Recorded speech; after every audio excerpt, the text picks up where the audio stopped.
Hi. Hi, hello.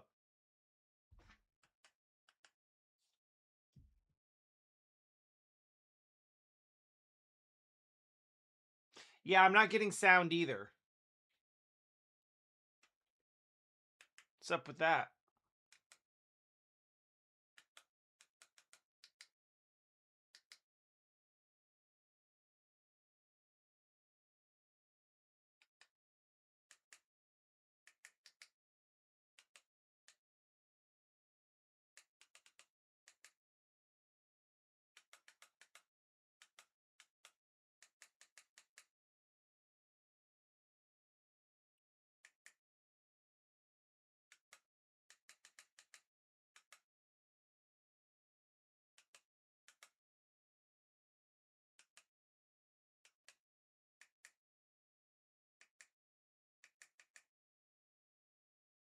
This is not the best place to do this.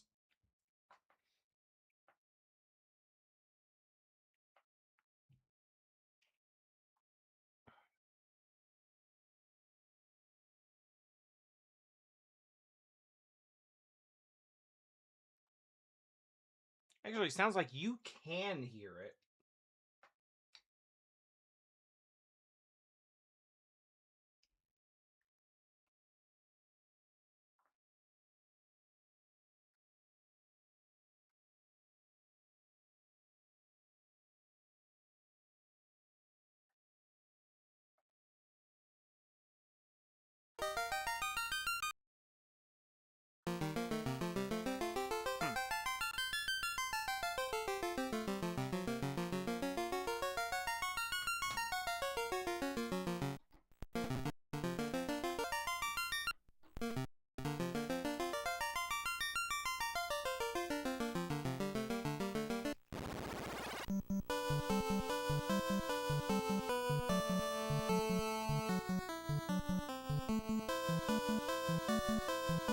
Headphones are in the right spot.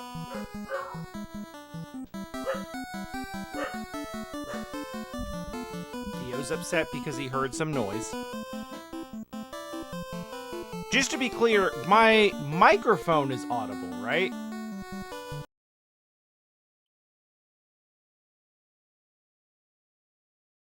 And there's no reason it shouldn't be, but okay. Oh, so it's just me. Okay.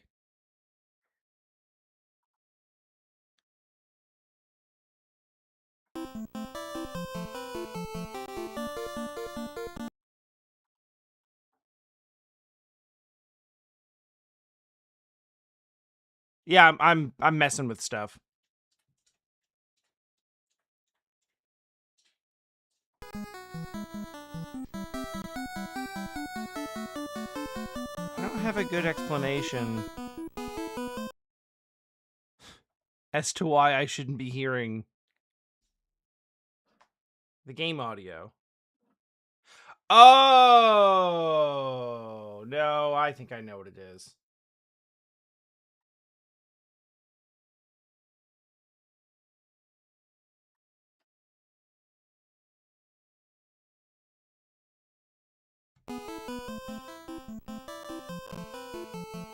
Yeah, what even is that?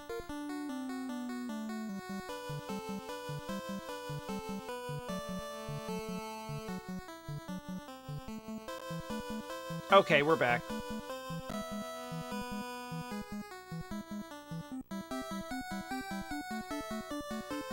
You know, when your computer just, like, randomly finds a thing that it thinks is a new audio device, and it's like, all sound shall go through this controller now.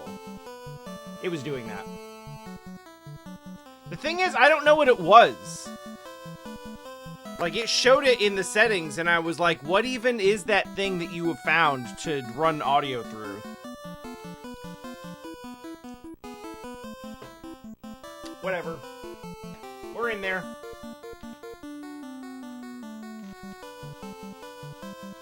Boy, I had half a mind yesterday to go back into this dungeon, go all the way back up to the 4th floor, and just grind out an attempt at the war mech.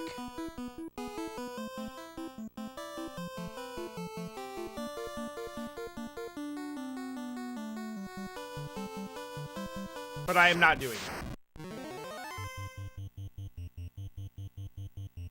No, also, now that I can see it better, I think this looks good. I'm probably gonna leave it as is for the time being. Oh no, I started on response rate 1. Oh, this is unplayable.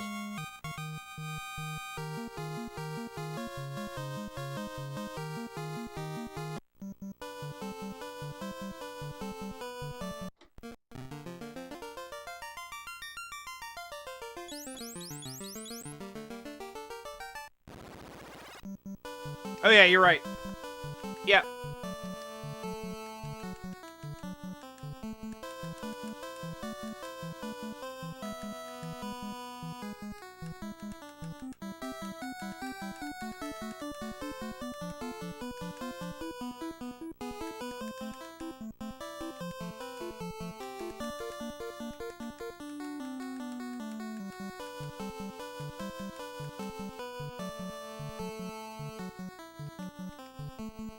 Let's see about this. Like, there needs to be some overscan. There's a tiny little bit of flickering. Okay. Yeah, the box is nowhere near being cut off. So we're good on that.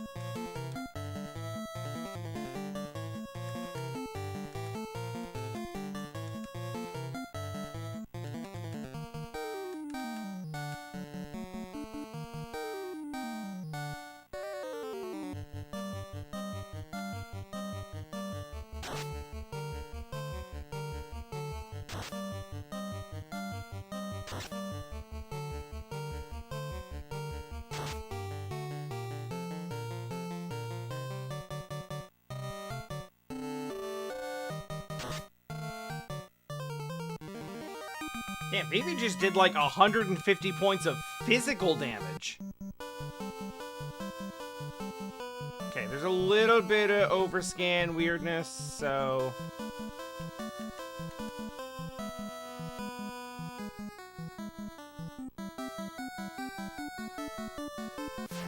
This is the best way to test this. Yeah.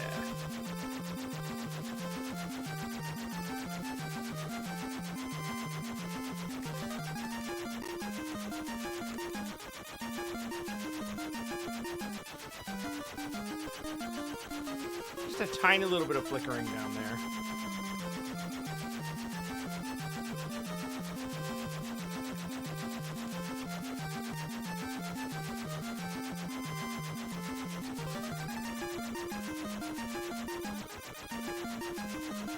Okay, this looks good. Provided...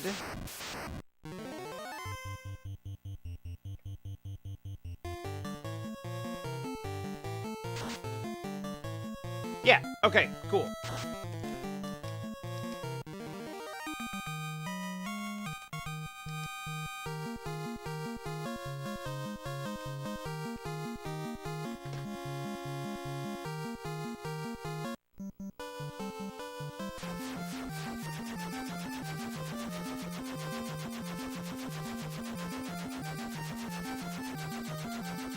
Now back to the south.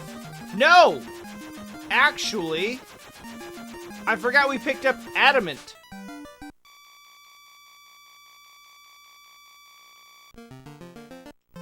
Let's go get a cool weapon.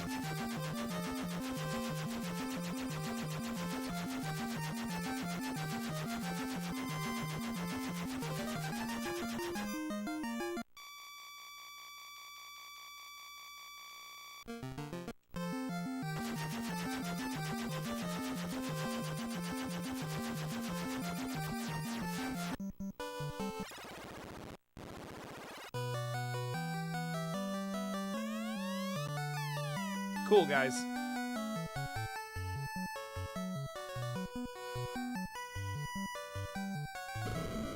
This looks like the right place. It's the best work I've ever done. It took 1 second.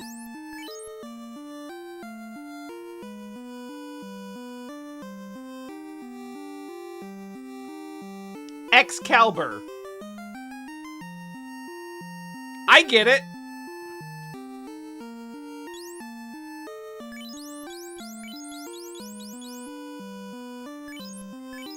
This one isn't... Okay, yeah, no. We need to sell some of these first.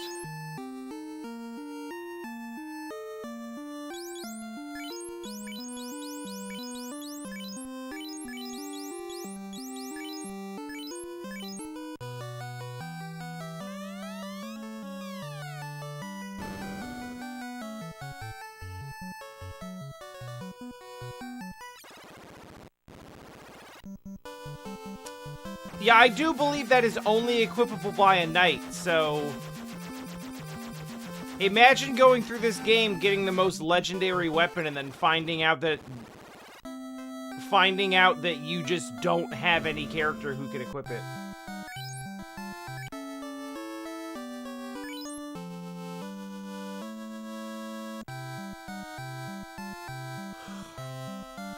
Also, shoutouts to having 384,000 gold and nothing left to spend it on.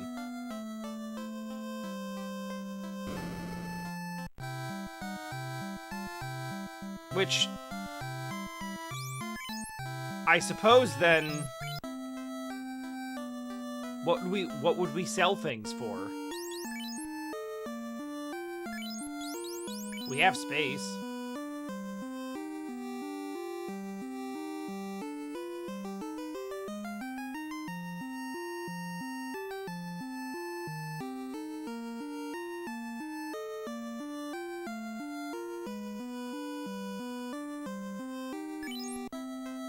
I'll sell the armor because we don't have space.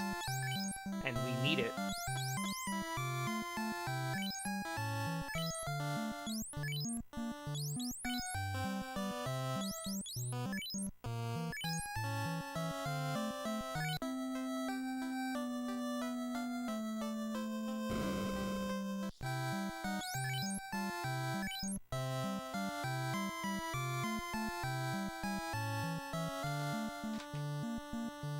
I gotta double check. None of these things cast spells, right?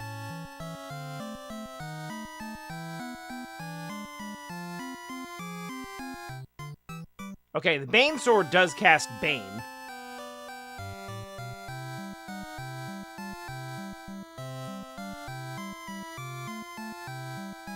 The Defense Sword casts Ruse, which I've never actually seen work, but technically it does do a thing.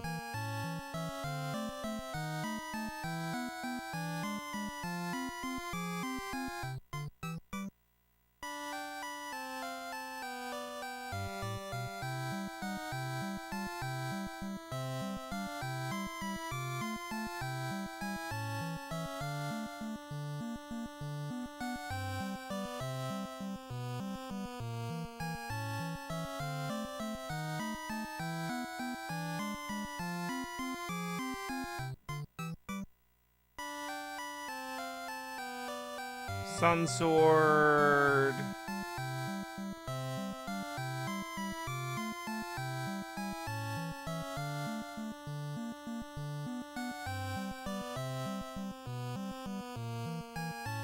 Oh yeah, Sun Sword just does extra undead damage.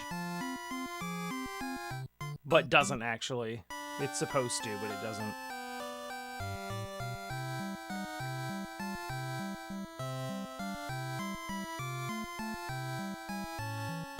Vorpal Blade doesn't do shit. So that can go. Sun Sword doesn't do anything. Katana is literally unequipable by anyone in the party.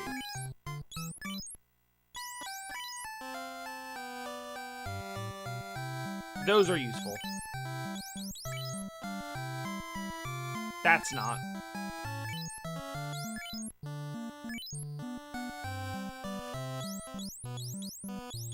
Yeah, and honestly, those have... I don't know that I'll ever actually use them as, like, items properly, but technically, they have use, so... And we're not hurting for space here, so... We'll go with it.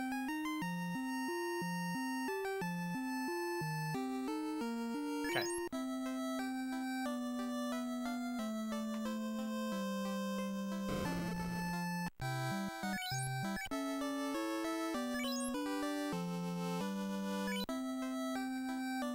Oh, you know what? I wasn't even thinking about this until just now, but we've got a paladin who can learn low-level spells.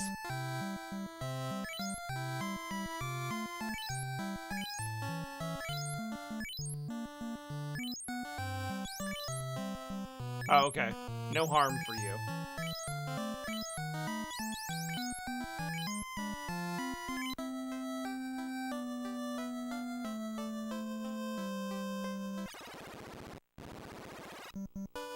Am I ever gonna ask him to cast those spells? Probably not. But having the option is nice.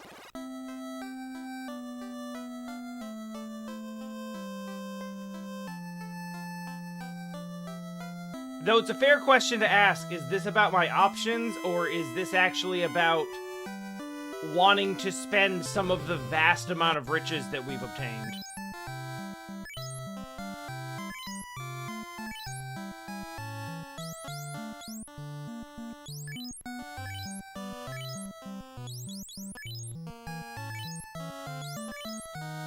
Damn.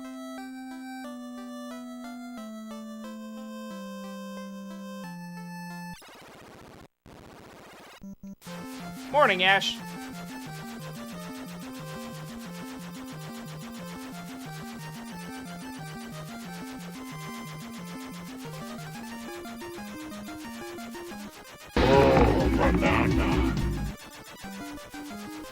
It's kind of funny, I've played a lot of, well, in fact, pretty much all, at this point, of Donkey Kong Bonanza. And it has successfully changed my perception of what the O banana sound should sound like.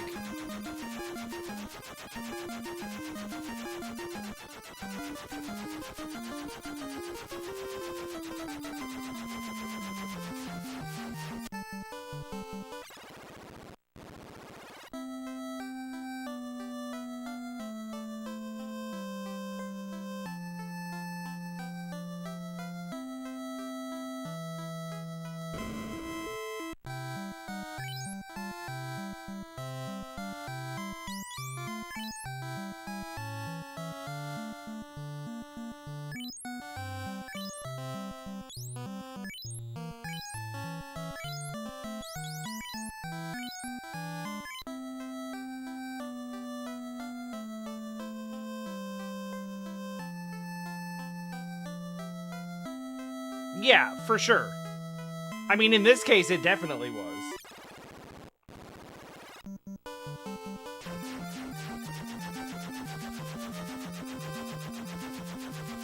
Alright.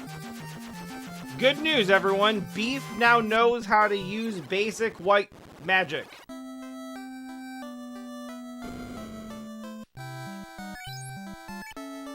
I do think that there's potentially a use case where, like, we just kind of use him as a secondary healer between battles. Like, hey, I need to burn a couple of heals. Top somebody up. So it's for sure here, right? Like, it's for sure here, right? 4 orbs now cover the black orb. To take a step forward is to go back 2,000 years in time. There's a sci-fi twist and a time travel twist?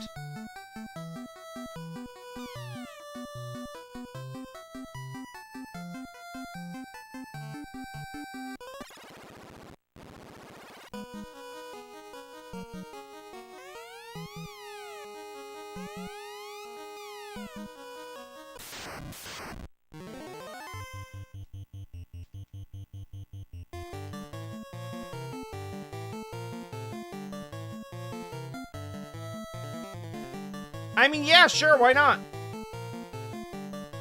Why the hell not?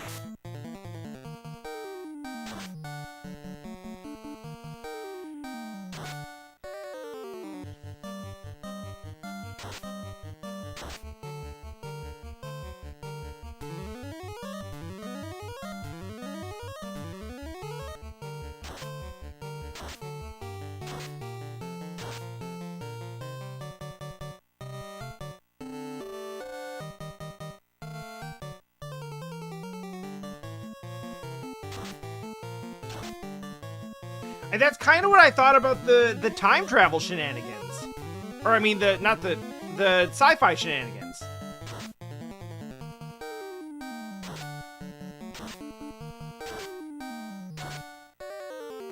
Like, this series has been kind of like genre agnostic from the start.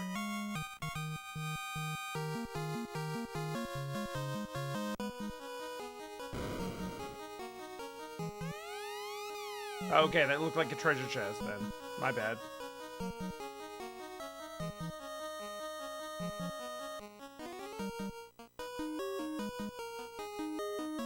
I don't remember this music, but it's going.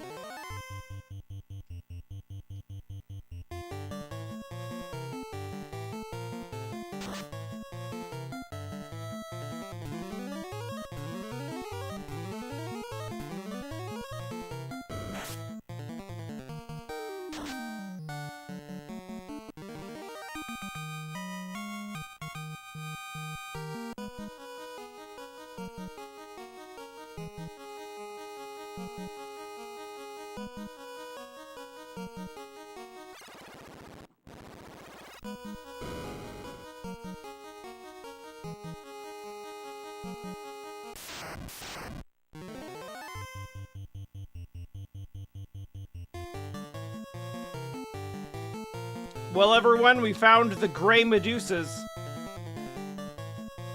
Actually, is this the moment? Oh, no, you couldn't learn harm. Alright, never mind.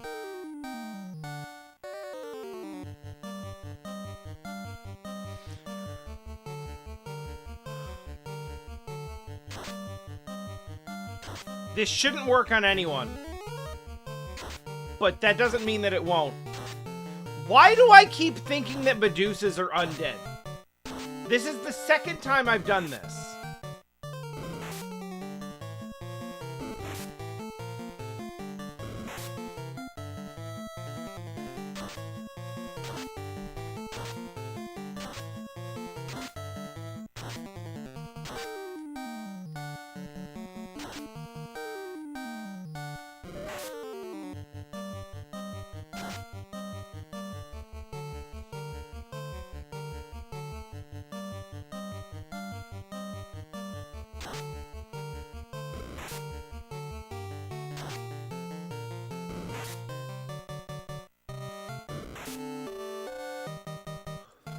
I wasn't paying close enough attention. How do we get stunned rather than paralyzed?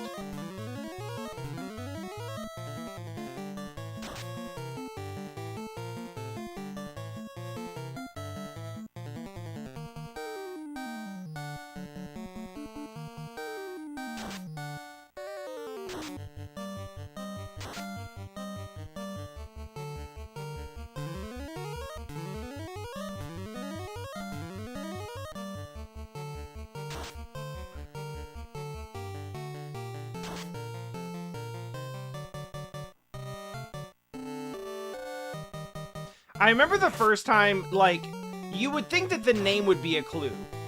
But the first time that I actually saw Phantasy Star, and I was just like, oh, we're just starting in space. Wow, that really looked important. Okay.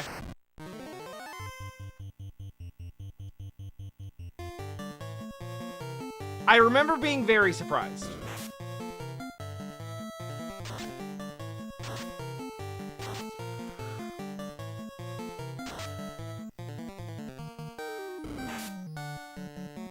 But then I also had that moment where I was like, oh, right. Phantasy. Star. No, that tracks.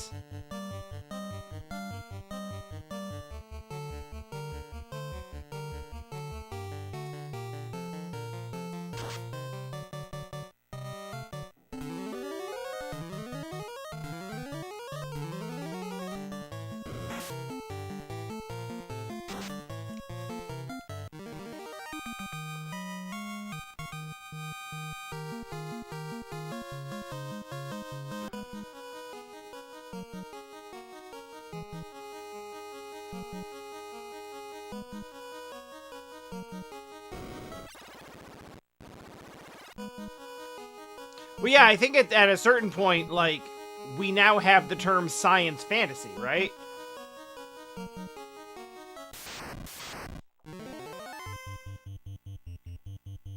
Which kind of covers that ground.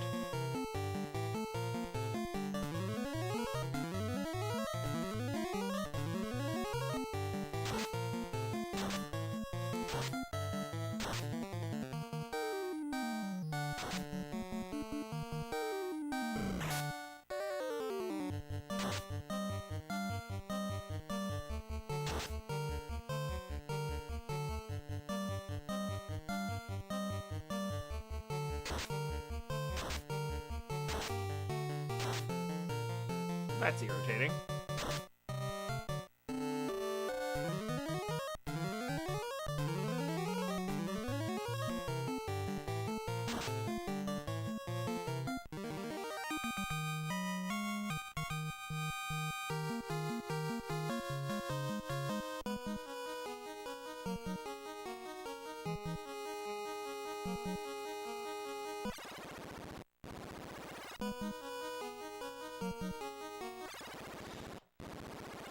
This place is gonna be really confusing, isn't it?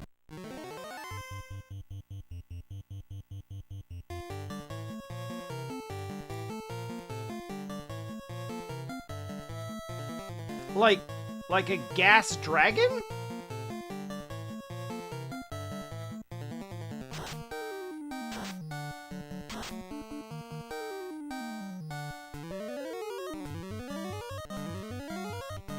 I mean, I think that's kind of cool, but I also am confused.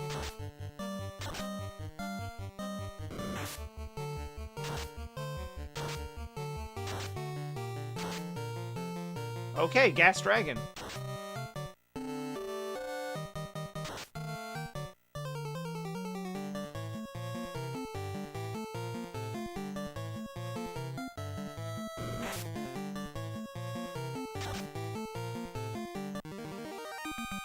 Sure. I mean, I will say, using the word gas in the name does somewhat warn you that poison is coming.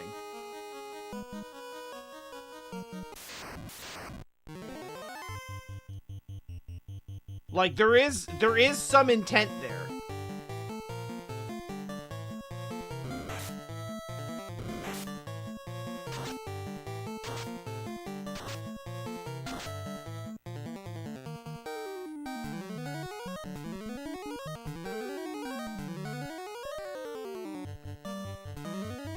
On the other hand, what's the point of being warned when you never get to go first?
Okay, 3 of my 4 characters went first that time, so I guess they listened to me complaining. This is actually so much XP.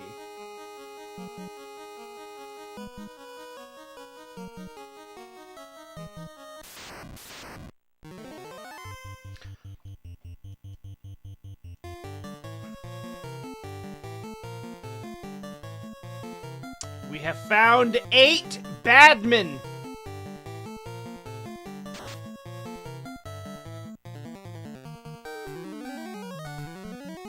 I'm Batman.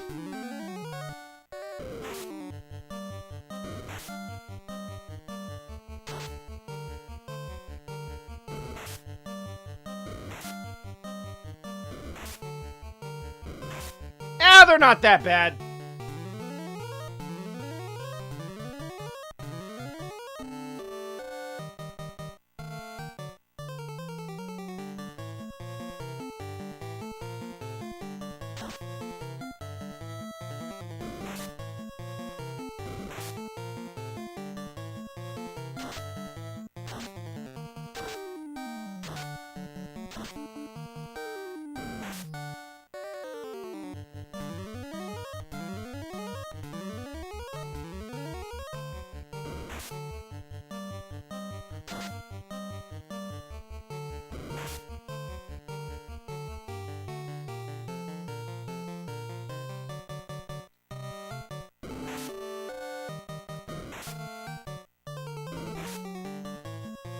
You can tell when I, like, when I make a joke and I'm not 100% sure if it's gonna land, but I'm kind of, like, I'm kind of embarrassed that I put myself out to, like, do the voice. Because I'll just stay quiet for, like, 5 minutes and look at comments to see if anyone caught it.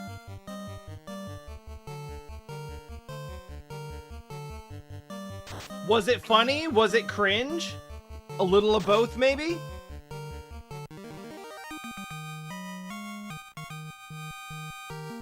I shall wait for feedback to find out. Where the fuck am I going? This whole place is just empty rooms and pillars. Oh, god damn it. Wait, pro rings should make this fine. We should be okay.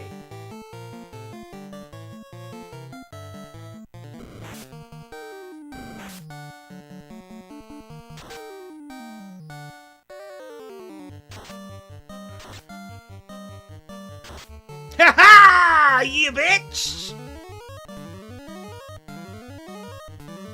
It's the return of the Instant Death Caster, but after we were able to get the anti-instant death cast items.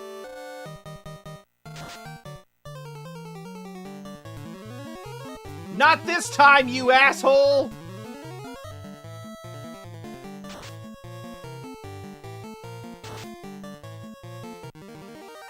Get hit with very strong swords and punches.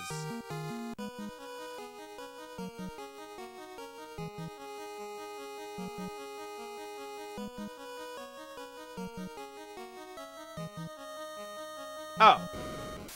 Oh yeah, that seems...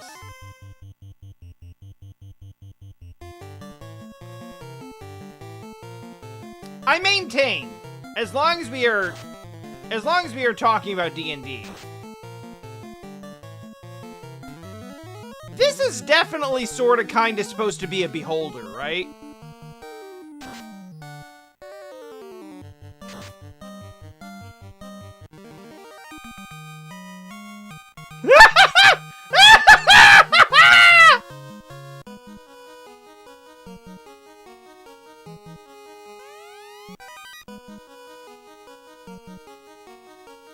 Simultaneously, yes, and I don't think so. Why would you give me 110,000 gold that I can't use? I can't use it! Use the thing that breaks the thing on the floor. Yes. Do it.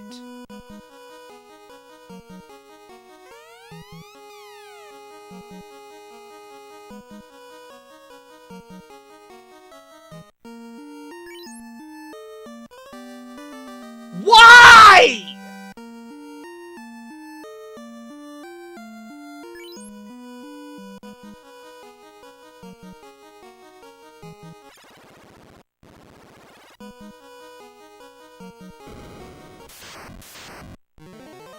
It's exactly the same as the one we found before. That we used the rod to break the panel so we could go down the stairs. And this time it's like, the flavor text even says, hey, you use this rod to remove panels on floors. But for this one, it's like, nah, just play a jaunty tune. That'll do it.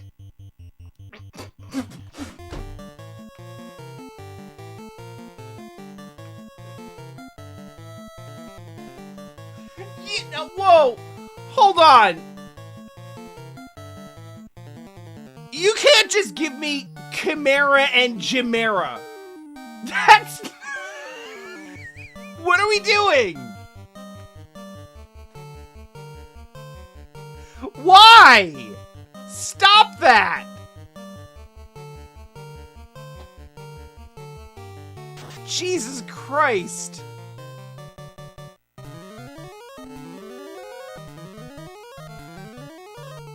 First name Jim, last name Mara?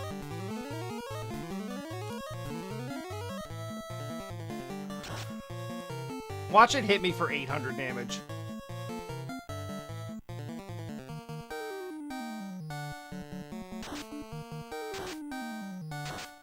And not quite.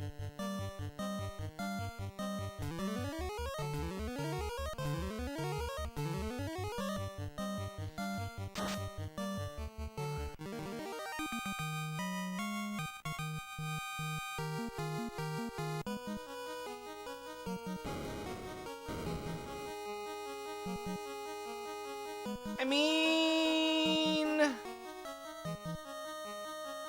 They couldn't have fit Gore Chimera, so I understand that aspect of it.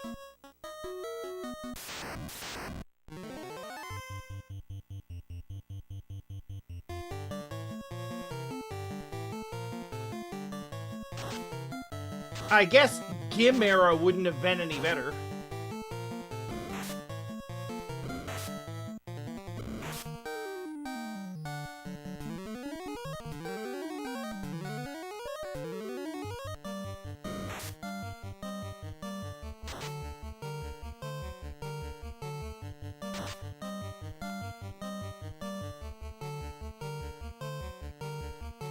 I mean, using the game's own, like, established naming convention, I think if you wanted to get it as close as possible, you would go with something like Gore C.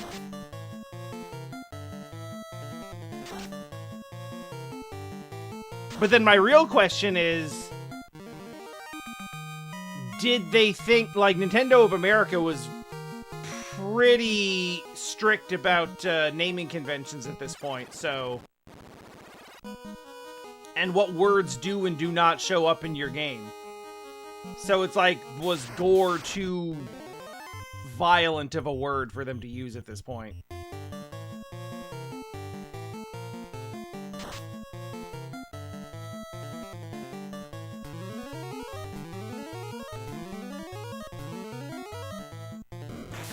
If this really plays in at all, but another thing worth thinking about is considering how deeply D&D influenced this is.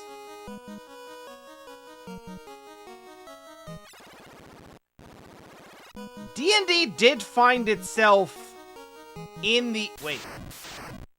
How am I here?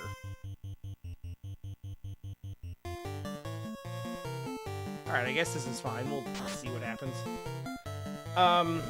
In the 80s, D&D did find itself in the sort of epicenter of the Satanic Panic situation.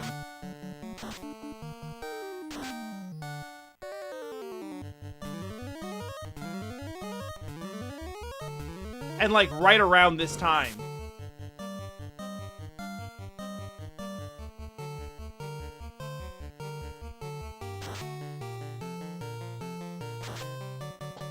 So they may have been... It's possible they may have been, like, even more harsh and deliberate on what they did and didn't allow. for this game specifically. I don't know that they were thinking about it that hard or that much. But it's like, you know, maybe. It's a consideration that they may have had.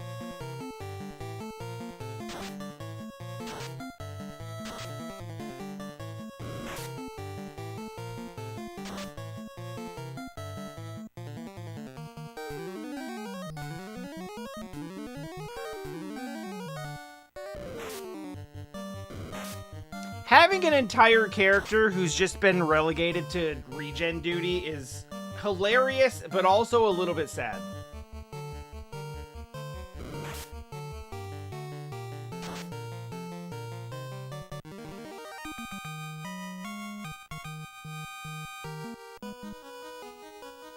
The thing is, though, it's completely worth it.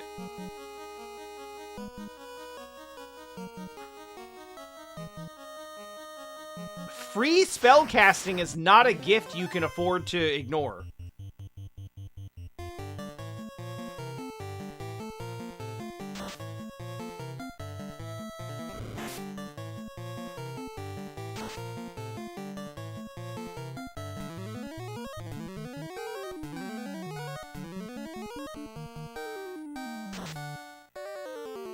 Pretty much a perfect run. Actually, did I even top up my potions? No, I only have 56. Which sounds like a lot, and is a lot, but isn't really that much, actually. Okay, so still nothing here, I guess.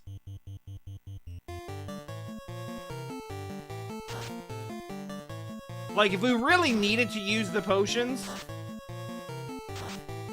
with where we are right now, like, we could run through those potions, like, almost all of them, like, immediately? If I went through and topped everybody up right now? No, we're pretty close to full, but after a particularly rough battle, like, they only do, I think, 30 points each?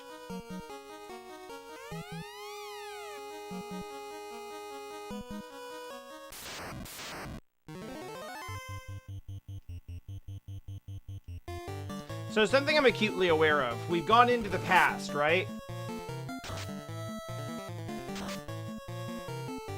So that means all the fiends that we fought in the present are now not dead again.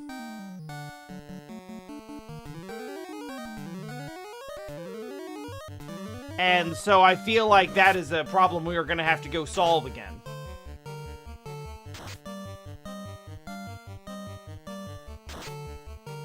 Would not surprise me if there was a fiend boss rush throughout this dungeon.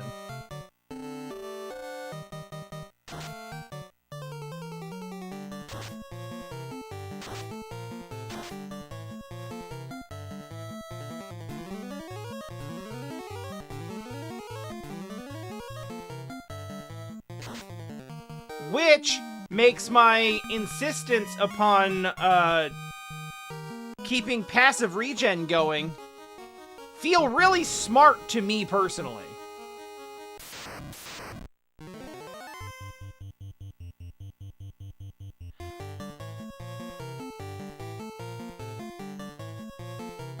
Okay, so I was proven right almost immediately, but also there was like a big-ass throne room up there. Why the fuck weren't you in there?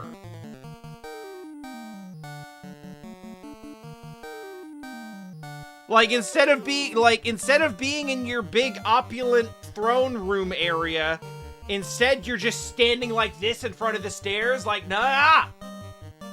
Now you're not getting by here!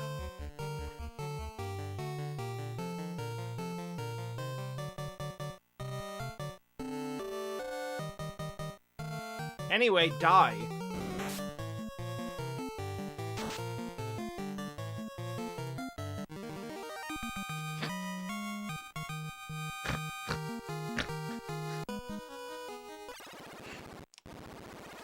I love it when you fight early bosses, but they don't level them up at all. feels so fucking good.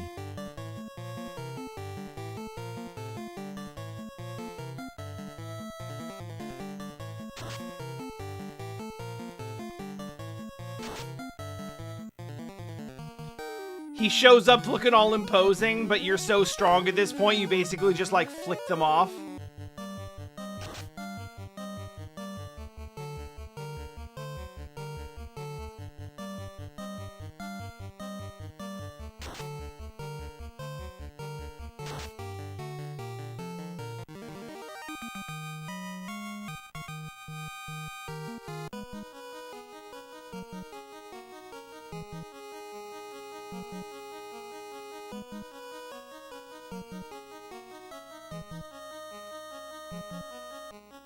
This place is awkwardly shaped and I don't like it.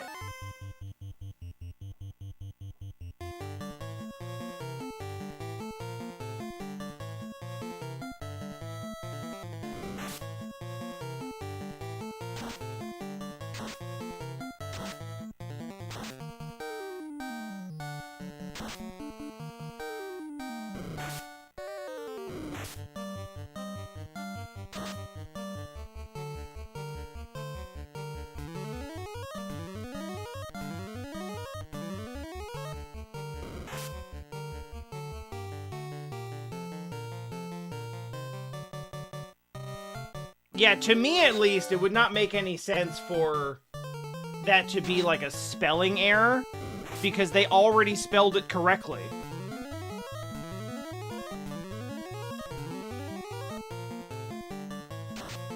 I think that actually made it way more funny. If we had run into just Chimera by itself, I'd be like, oh, it's like an upgraded Chimera. Oh, I didn't see that door up there. But seeing Chimera and Chimera broke me. I could not, my brain could not handle that.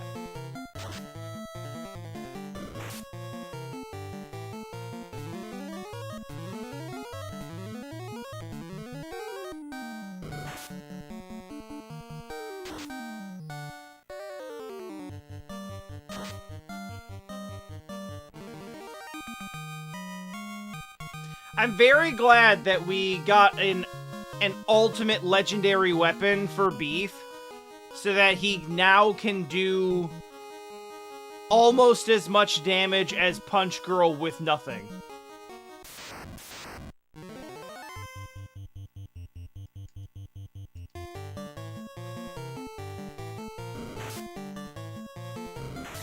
I'm honestly very pleased at how the character builds have kind of played into our own, like, community canon of Punch Girl being, like, the most powerful character with no equipment.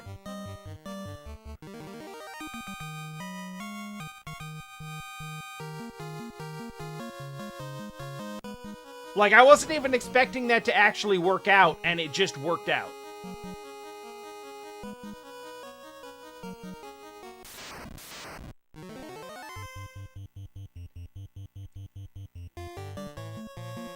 We didn't even have to build it that way. That's just how the game is designed on a core level.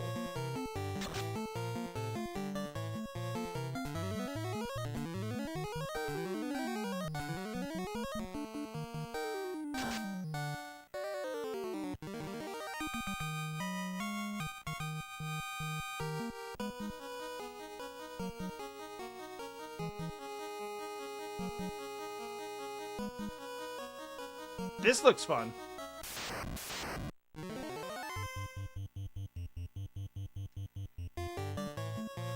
Fun fact, I'm pretty sure these guys cast like a Quake spell or something thereabouts. And that does not prevent you, the Pro Ring does not prevent you from falling into crack. But it won't matter if they never use it.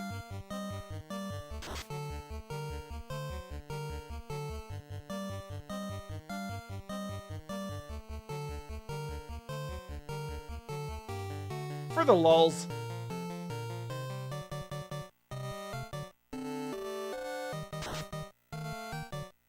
I didn't think it would work, but I also wanted to get another heal in.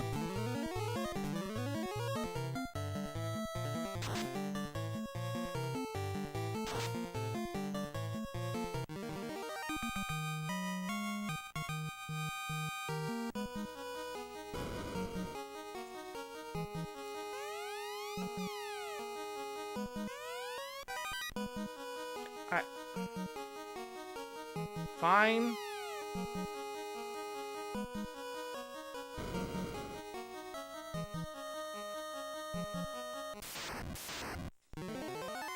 This seems like it should be important. Whether it actually will be, I don't know, but it looks like it should be.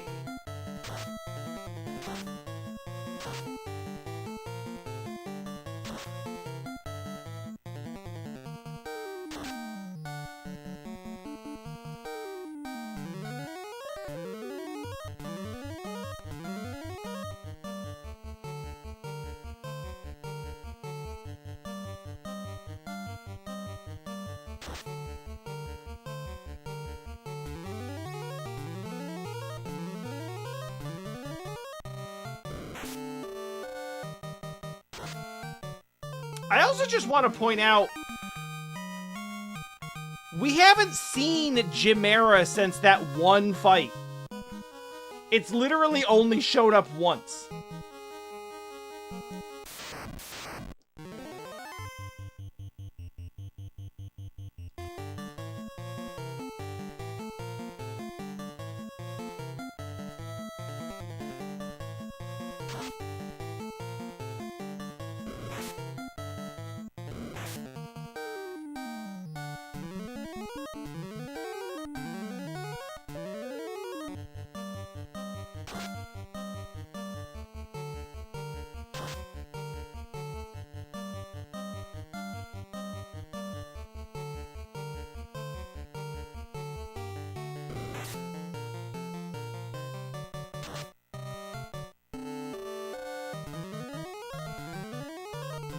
Damn, somehow we got Beef topped back off. Like 15, 20 hit points at a time.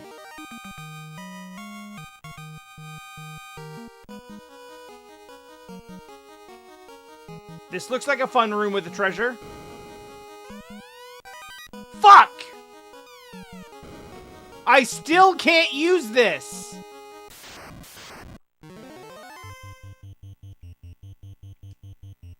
The worst part is, it was a fun room with a treasure. I was completely correct.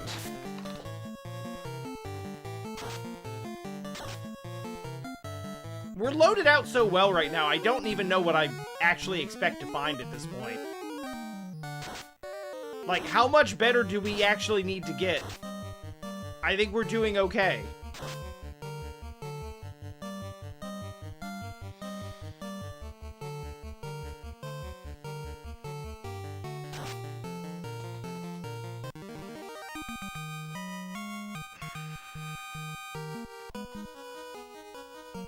That being said, you should never discount the ability of an old RPG to throw you an unnecessarily sharp difficulty spike at any given moment.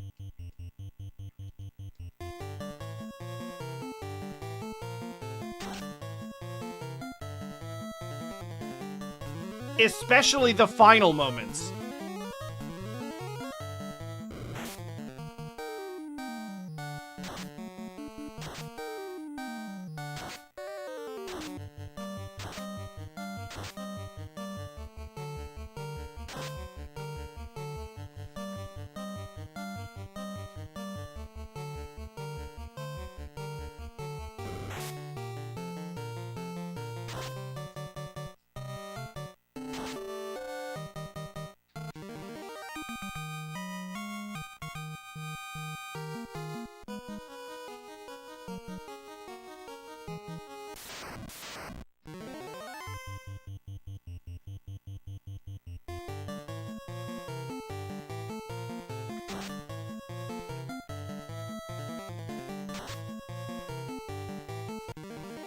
Honestly, the Excalibur is well timed, because... Or, sorry, Excalibur.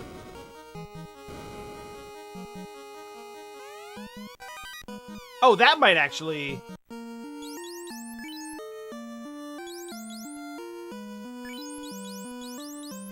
Yeah, that's good, because that works as armor. Or, technically it's a shield, I think.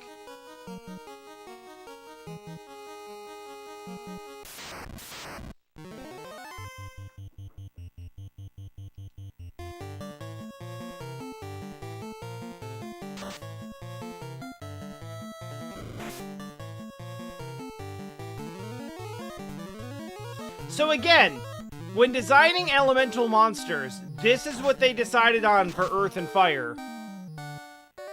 And then for Air and Water, it's just a tornado. There's not even like a face in the tornado or anything.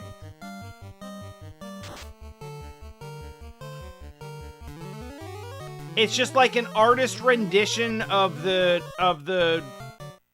whirlwinds that Mega Man shoots out when he's using Airman's weapon.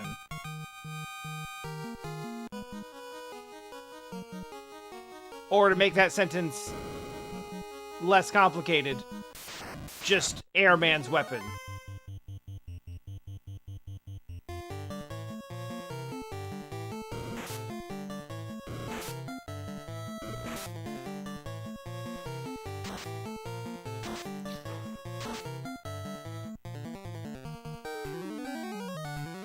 I am slightly spoiled in that I know I'm going to get a weapon, a really good weapon, I think the game's best weapon, that is technically equipable by anyone.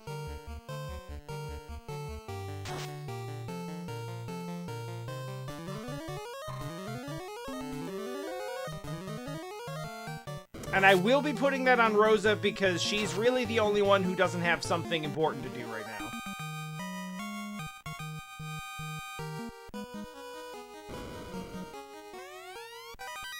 Amazing! Absolutely incredible.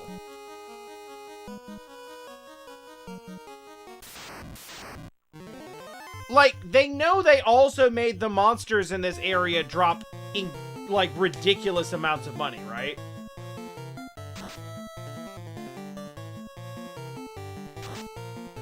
At the rate we're going, we might actually top out at 999,999.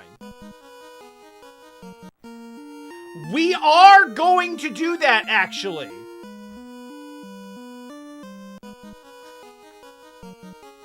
Unless it doesn't cap, but it really seems like it's going to.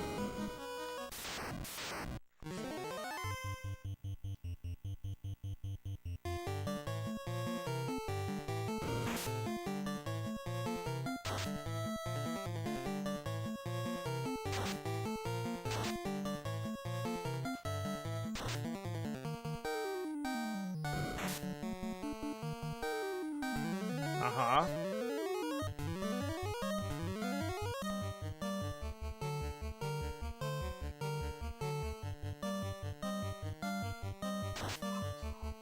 Yep.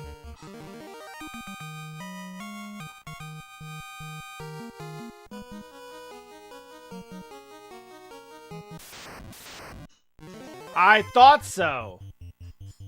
Okay, so they're all just guarding doorways.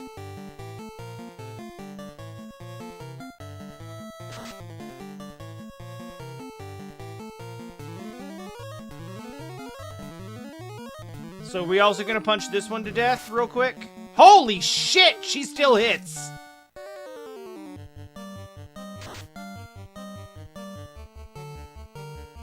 No, this one's a real fight somehow.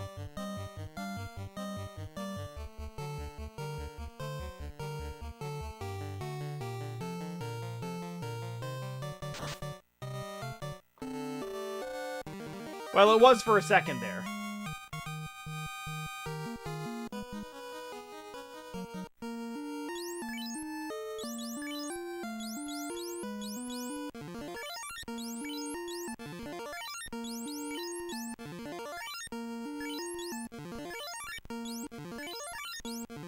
See, I told you we'd use it. I'm never gonna use any of this in battle. Like, what is the situation where we're in battle and I want my fighter with Excalibur to be like, actually don't do a ton of damage. I would rather you heal 30 hit points.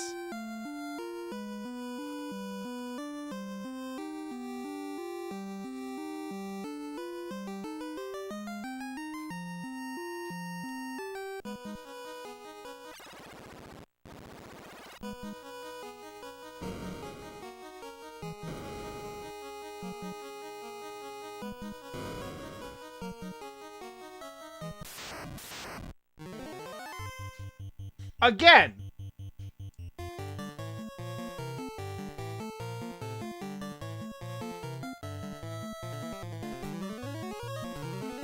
Consider it's just Airman.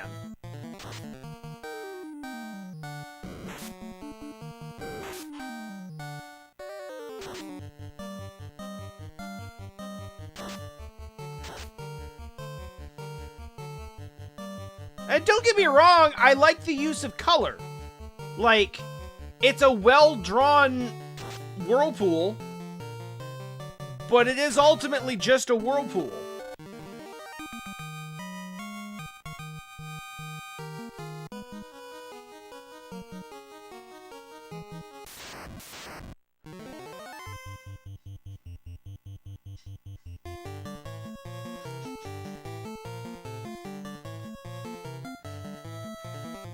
This is legitimately a really fun combination of enemies. And it does kind of make me think a lot about the differing, like, sprite sizes.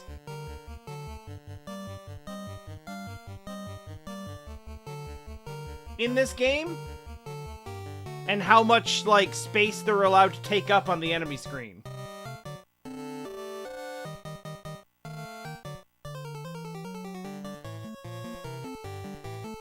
There are some, like the ogres, where it's like, you are clearly taking up one quadrant.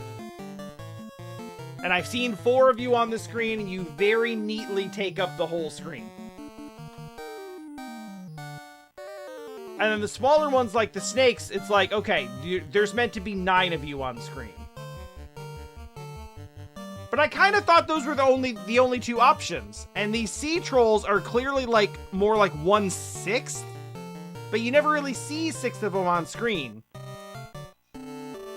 So this layout is actually like weirdly interesting to me. Anyway, kill the lobster.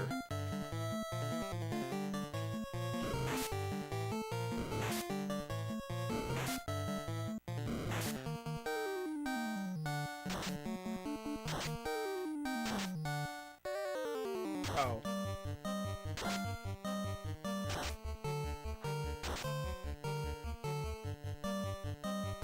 I guessed wrong.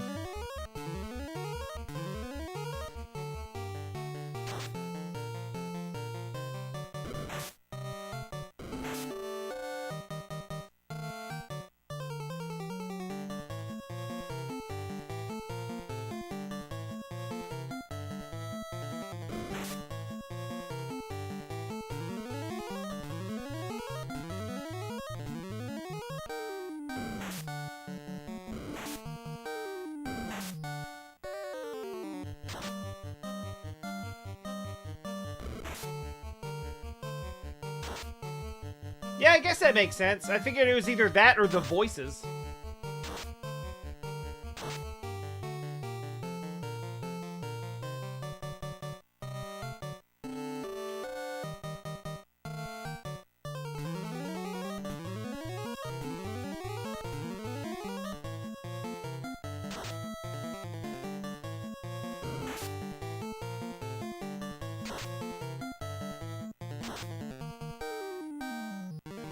So much less frightening now that I basically can't be poisoned. Except for when I can. It's very unclear.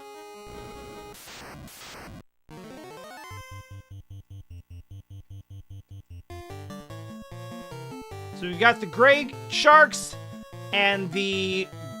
the green sharks and the gray wizard sahags. Did I get that right? I think I got that right. I was trying to make a joke and accidentally identified the color correctly.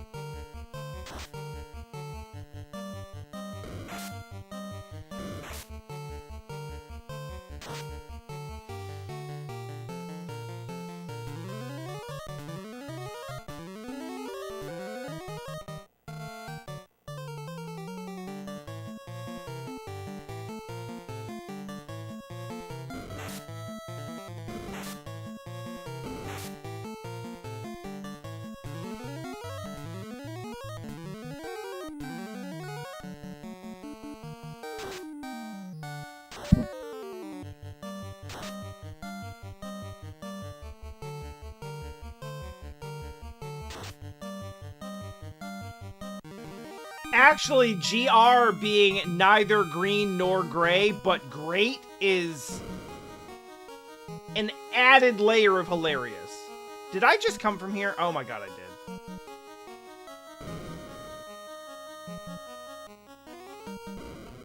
Oh, like, I was pretty sure that you didn't know that was the case, but the fact remains it is a reasonable possibility that is very funny.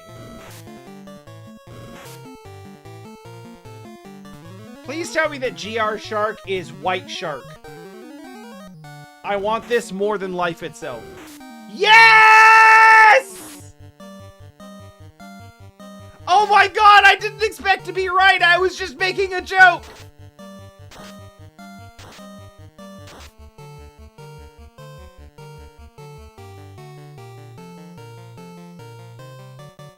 Oh, that rules!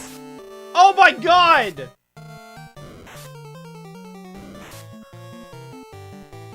I pulled that from nowhere. I'm so happy right now.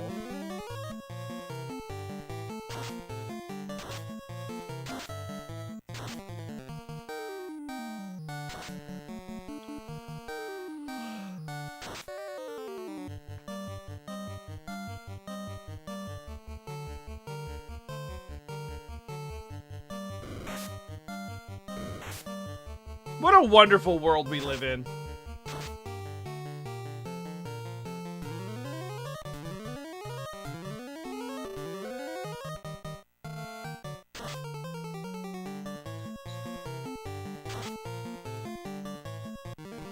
I'm gonna do something a little unusual. I'm actually gonna put Rosa in the second position, because she's not really getting hit very much. And I want Punch Girl to be able to regen some.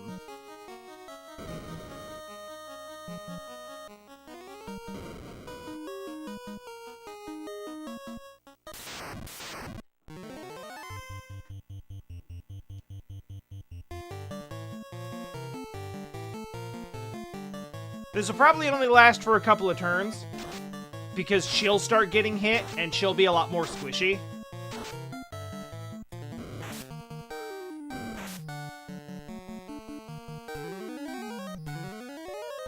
But she's topped out on health, so when I do the regen, we're not actually getting anything from her.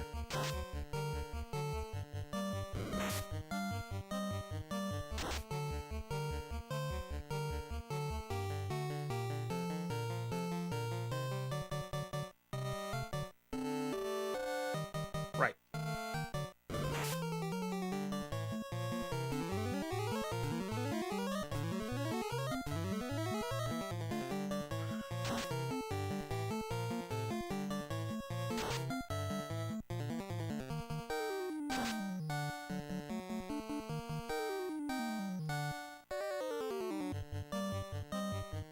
Early returns have been, this has been a fantastic idea.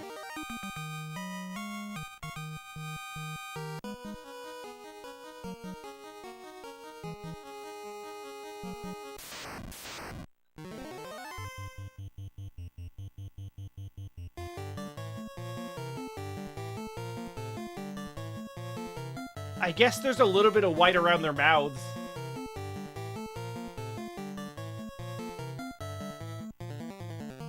There is like a justification, right? There's a line of logic that you can follow for why they would be white shark. They're great white sharks. That, like Ash said, that makes sense.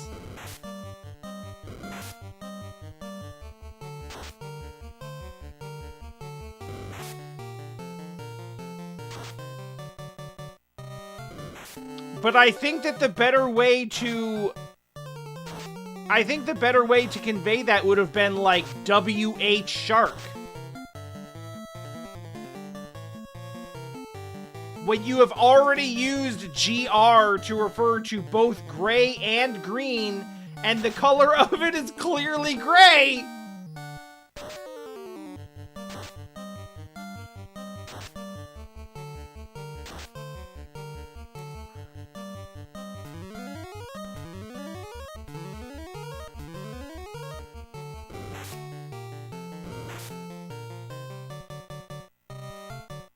I expected to come out of this game feeling like, man, I'm really glad I played that. What a cool piece of history.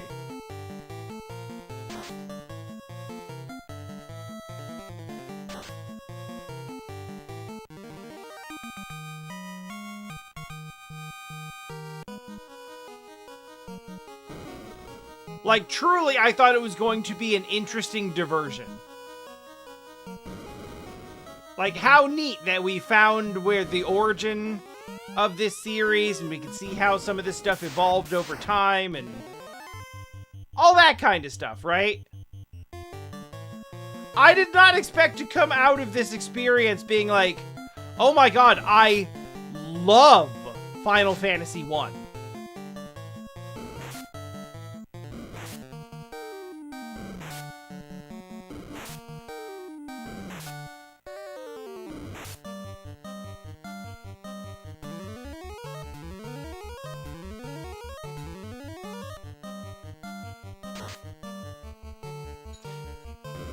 See, you would think, but that cave is going to end up being one of the most memorable things that happened in this game. So I love that also in its own way.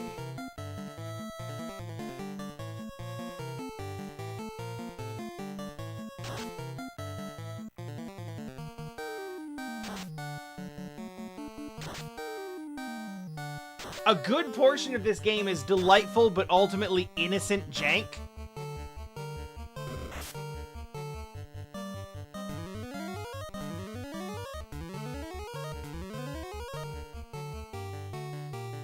And then at one point, it decides I want to be the RPG hero.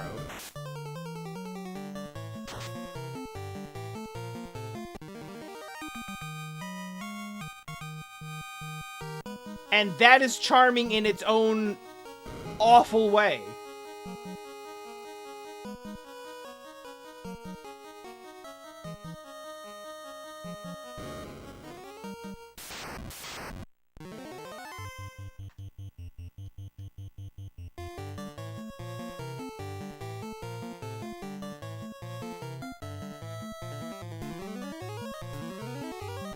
The experience of going through this, like, weird door maze cave and then stepping on a panel where things cast instant death and wipe 75% of my party before I get a turn.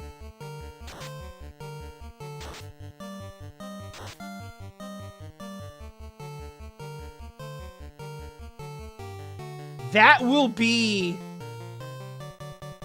one of the most memorable things that happens in this game. And that alone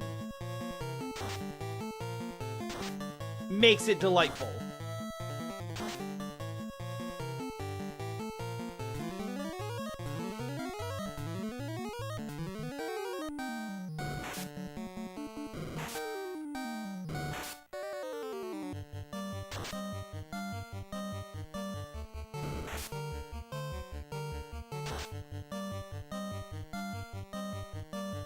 As a rule, I am a very patient and somewhat stubborn person.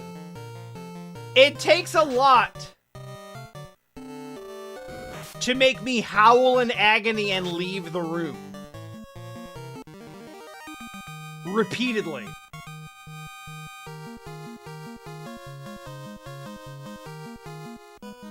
And I can appreciate when something gets in my head that bad.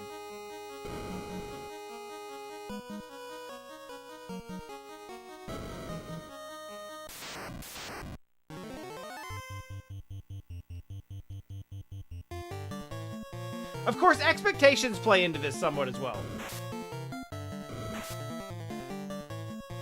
I forgive shit like that in this game because it's 40 years old and it trailblazed for an entire genre for the next 4 decades.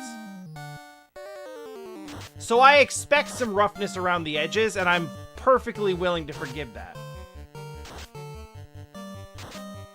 If it happened in a more recent game, I would be more legitimately upset, and I'd be like, what are we doing? Why is it like this? And that's because I would expect the designers to know better and to adhere to more modern schools of thought in game design. Unless the whole point of the game is that we are discarding all of that shit and going for something that is a more traditional, like, pain-driven experience, a la La Mulana.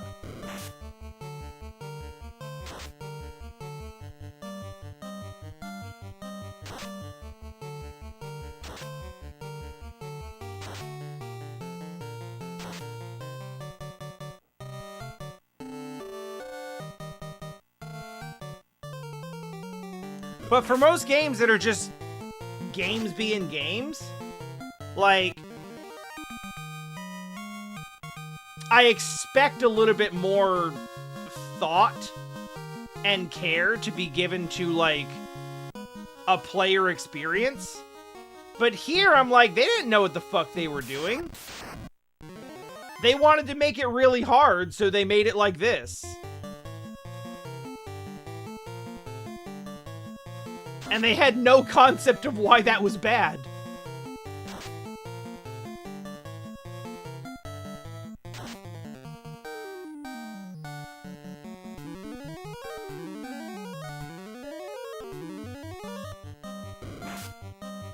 Jesus!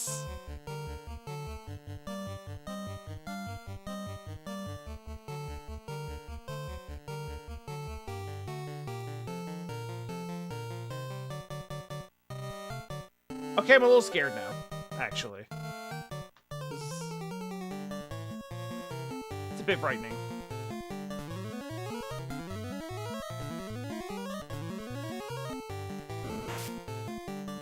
Yeah, that's exactly what I was afraid of happening.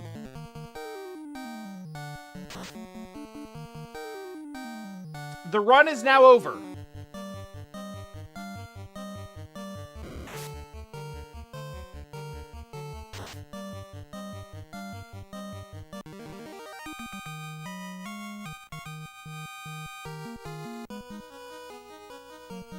And with both of the mages down, we cannot leave.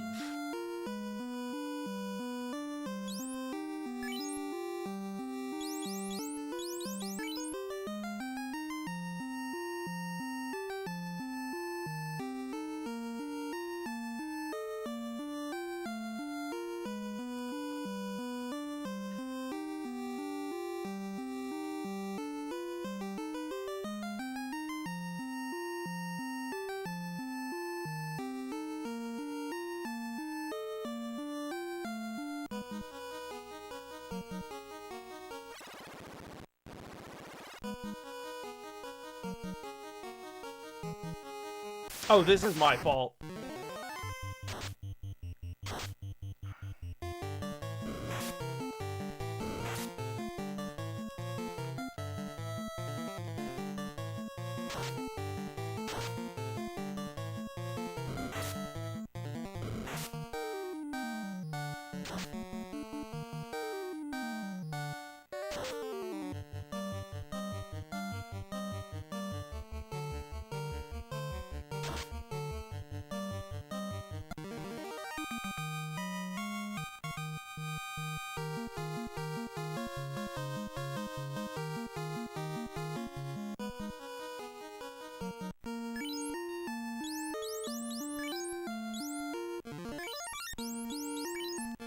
If not now.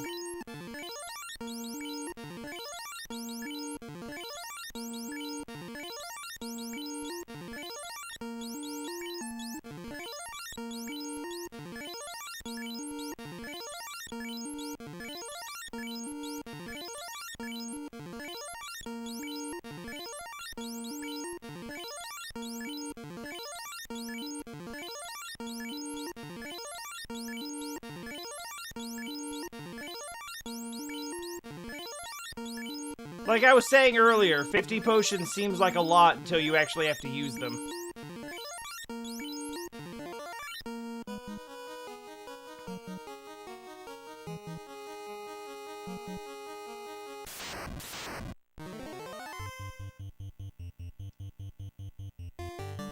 There's literally no way to leave, so...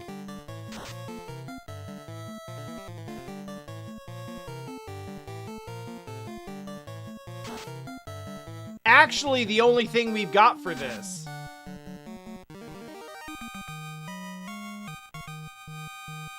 is to just keep pushing forward and hope that there is some sort of mercy.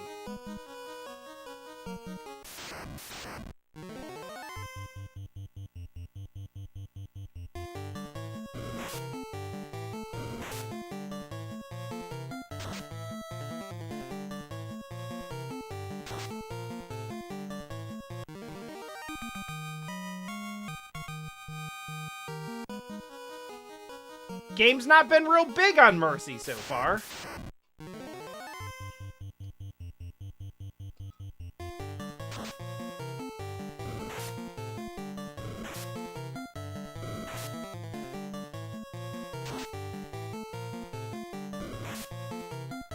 And in fact, I was kind of just in the process of praising it for that fact.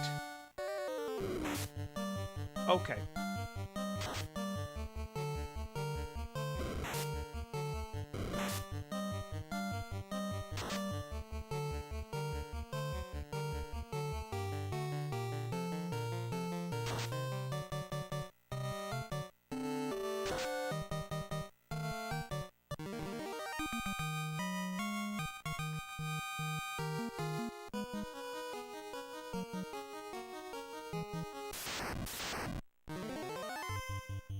It was like, hey guys, he said he likes it when it's bullshit.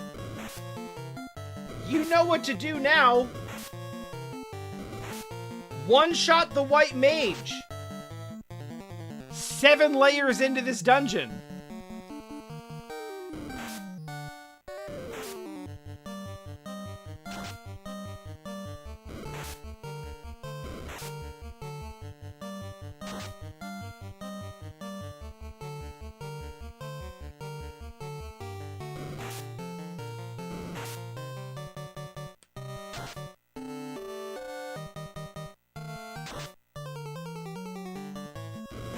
By the way, you cannot leave the dungeon.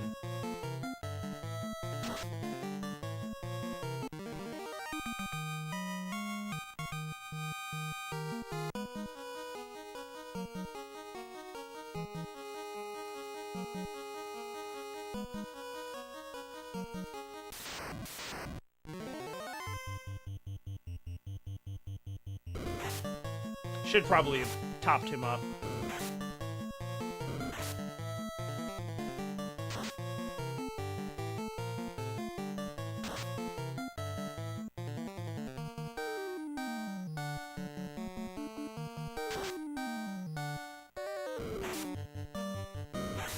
You know, it's kind of strange. For some reason, I have memory of the physical sprites getting, like, bigger.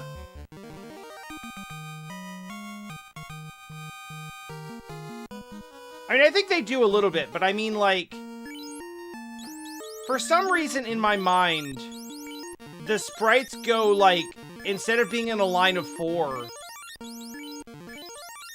This is obviously some sort of fever dream, but, like, I remember them, like, doubling in height and then going, like, 2 by 2 in that box.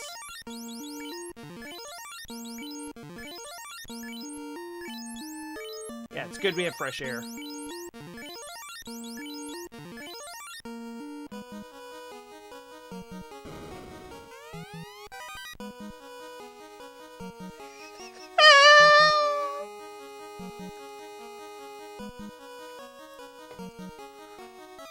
Well, it's cool that we found the mass mune.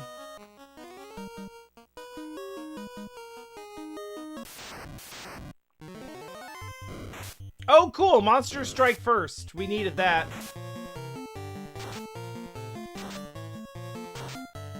You know, I'm not mad about this because y'all really saw a party made up of a big, dumb muscle man. Or woman, in this case. And a heavily armored man with a sword. And we're like, damn, we better prepare for that fireball.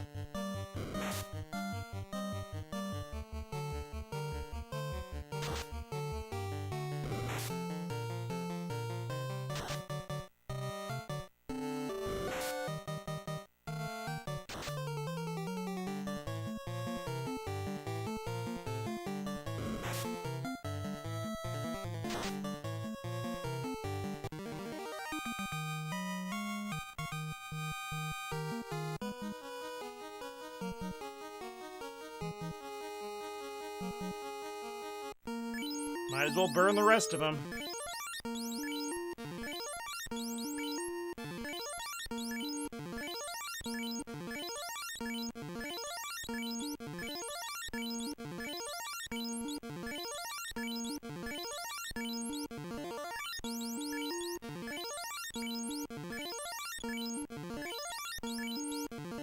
If not now, when?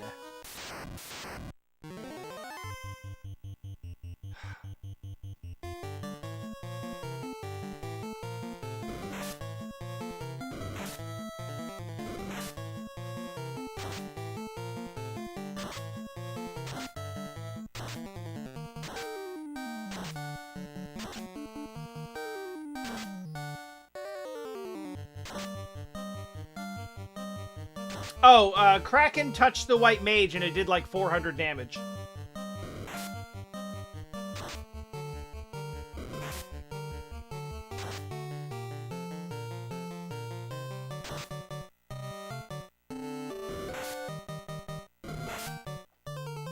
No, it sure isn't. And then as a parting shot, it took the black mage out too, so I have neither warp nor exit available to me.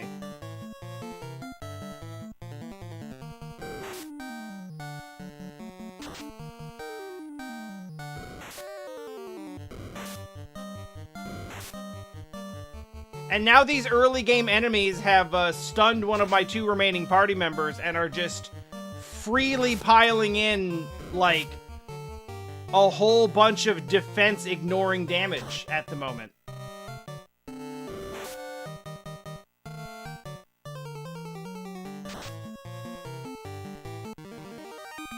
So basically, if we can walk into a thing that, like, plops us back out to the main menu, or to the overworld, then we will survive, and otherwise we will not.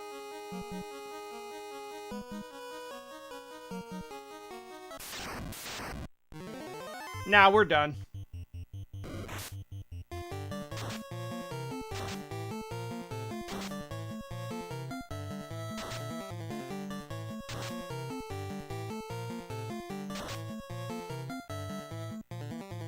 Actually, is it possible to run from this? I don't think you guys have been...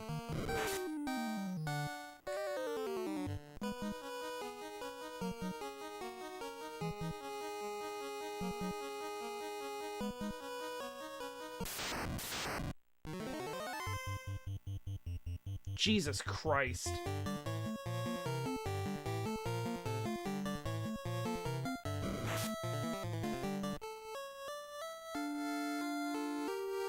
Damn it, why did it have to be the girl party again? Alright, well that was fun. Remember that time we spent the last hour and a half making progress? Let's do that again.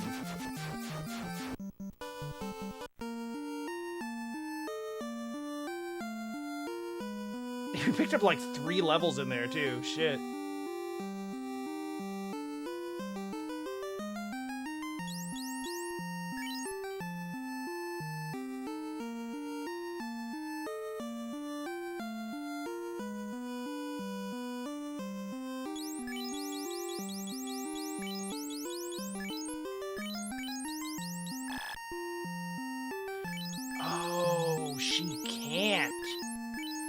That's right, she's one of the only classes that can't wear it. Shit, I'd really like you to.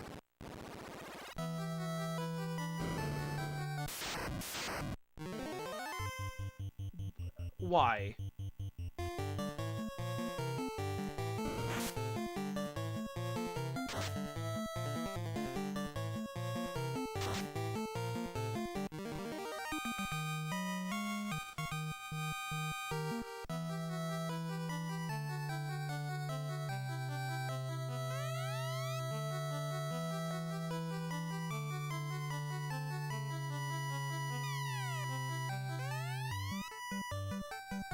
Oh! Oh, are these the old Sky Warriors?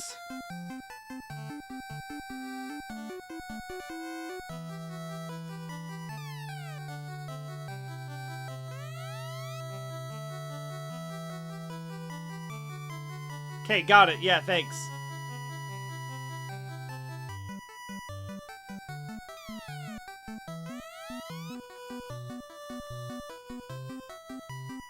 That, like, there were 5 of them, and they're bats now.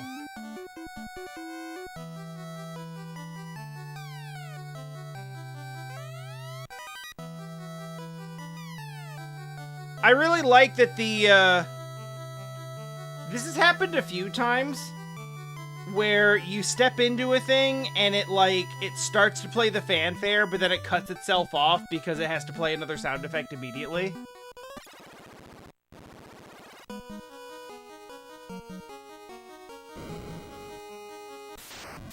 It wants to give you the "you did it" sound effect.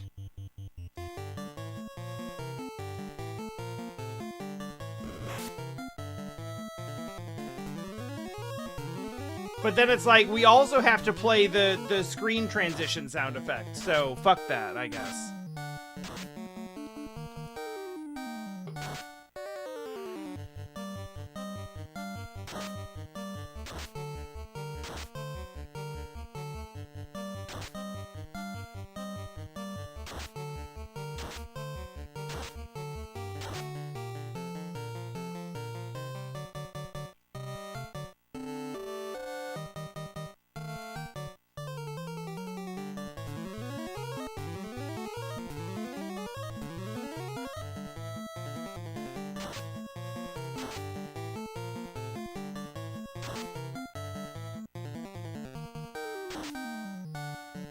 Started getting a little warm in here.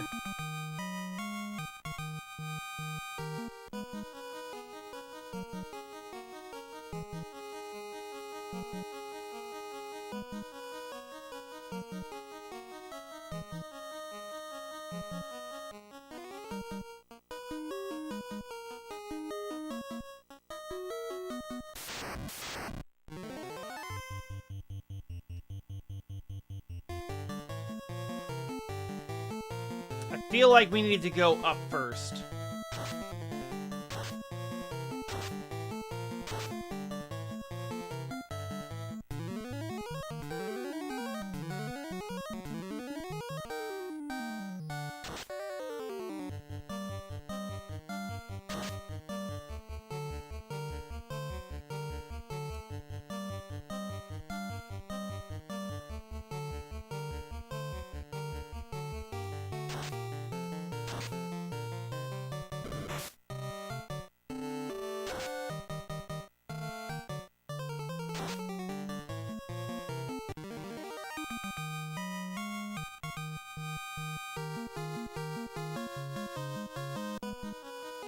You know what? I do need to test this, actually.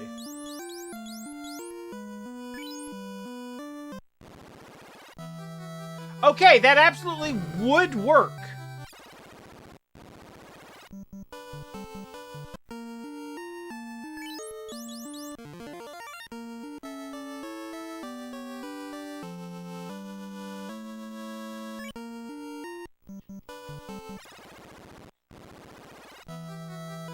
If either mage had been left alive, that would absolutely have worked totally fine.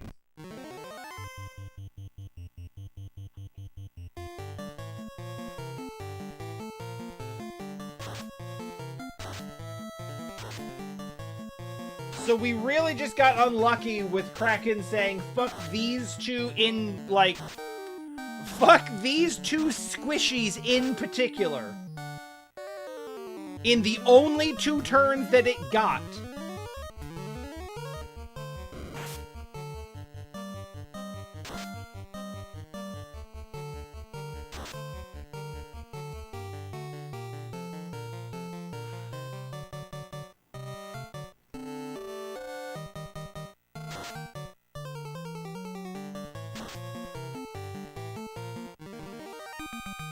Which, tactically, brilliant. Rather than take out my strongest fighter, they took out my supply lines and means of escape.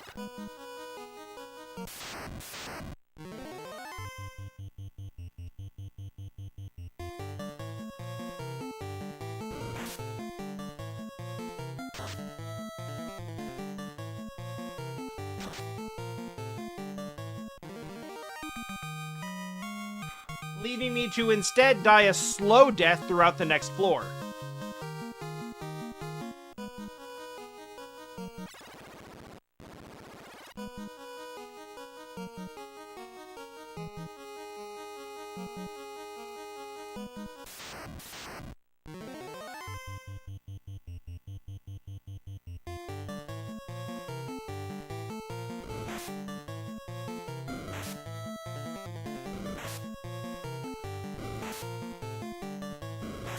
Honestly, aside from them holding the sword, they even look a little bit like Batman.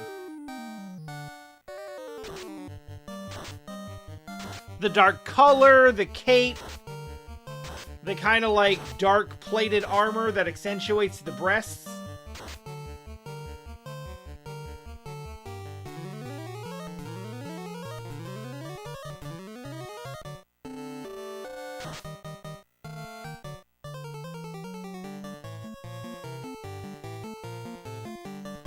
Depending on which Batman design we're talking about, there may also be emphasis on, like, specifically nipples, but I don't think we have the means to show that here. You know the one, the Batman and Robin suit, where there's, like, little rubber bat nipples? Nibbles?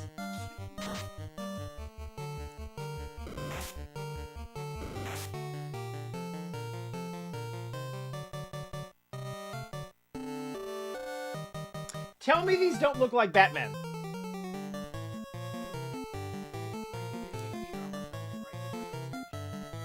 Really? Oh, yeah. It's either an event or a film. It looks like there's still equipment and trucks going on. They're definitely doing something. Is there room for people to, like, walk to the station? They have one aisle open. Oh, I actually saw a bike go through. But they'll probably close it all off and make people take the stickers.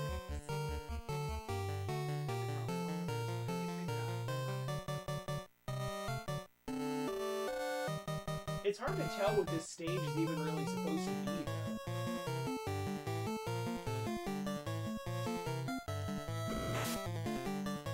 There's a big stage outside that's been built in front of the train station, and we don't know why.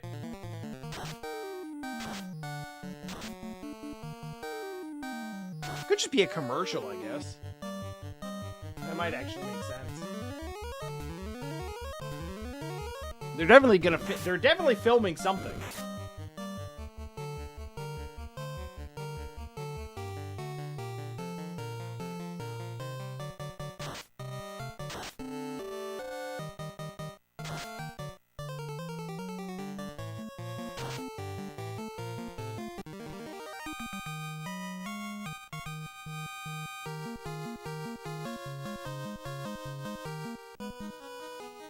I can't, oh my god, I can't wait to get to the part of Stranger of Paradise where we turn the Light Warriors into, or the Sky Warriors into bats.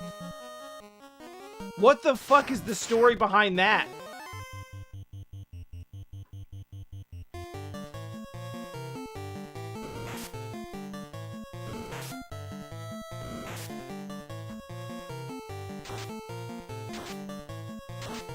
I fully expect the story of Stranger of Paradise to basically be like Garland was misunderstood.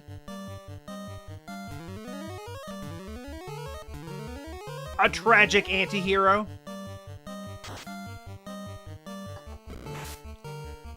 Like, if that's not the... What are we doing? Stop that. If that's not the direction we're going, I'll be very surprised.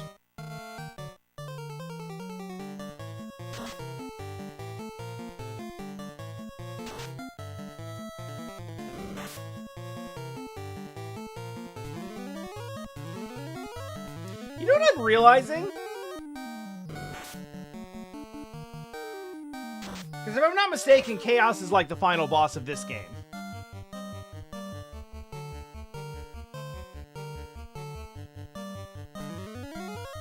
But it's making me realize I don't think this game has had boss music.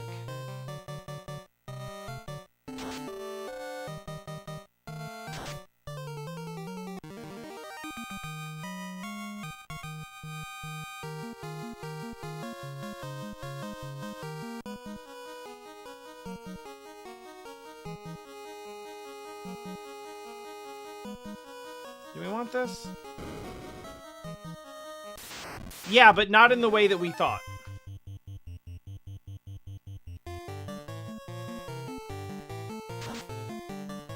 Oh.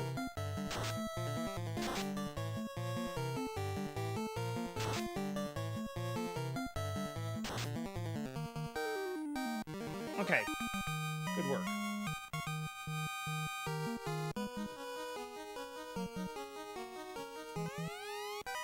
Ah, yes.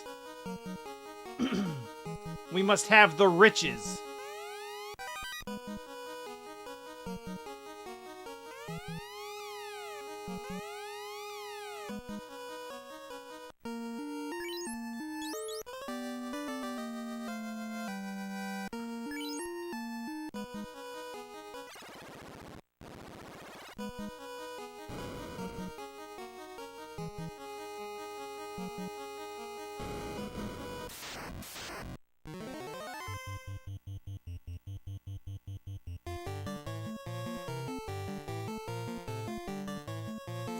Kind of wondering now, like...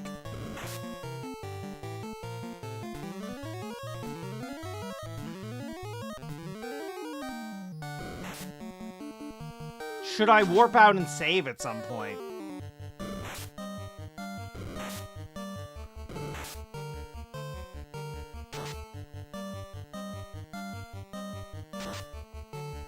I don't think there's any real way to, like, save progress, necessarily.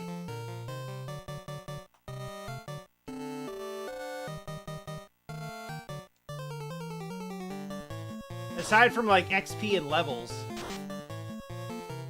Like, obviously we opened that stairway, but I think if we went back in, we'd still just have to go to the same stairway.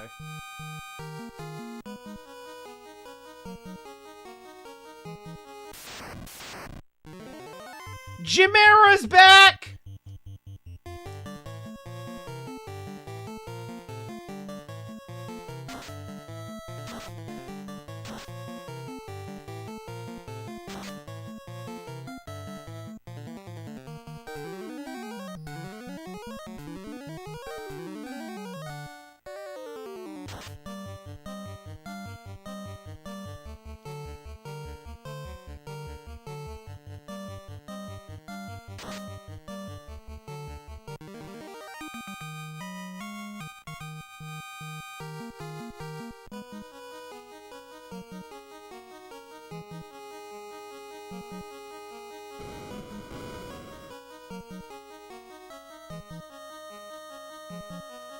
Oh, actually...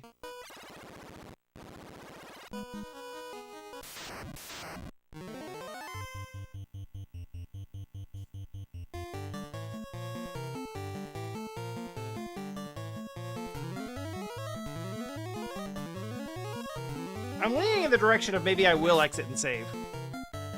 Actually.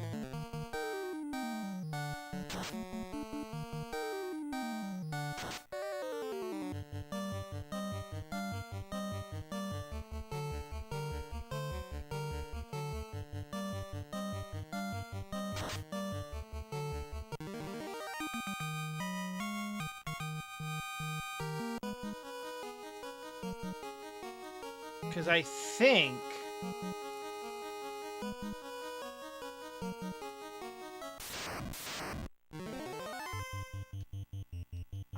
maybe this drops us back into the room where we started. We have to go up and, like, play the lute to reveal the staircase, but then it... I may be wrong about this. I am confident about nothing.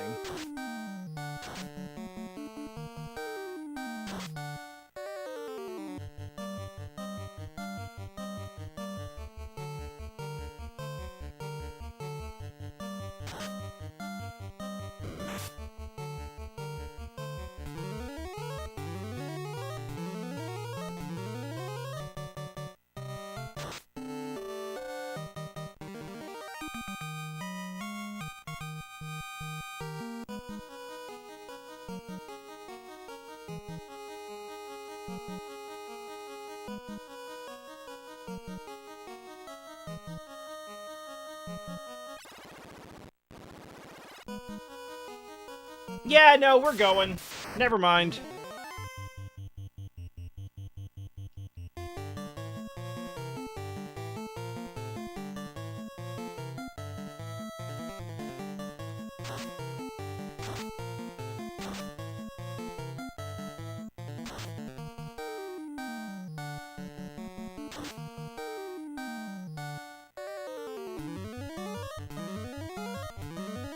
This time we'll just try to prepare better for the freak accident one-shots.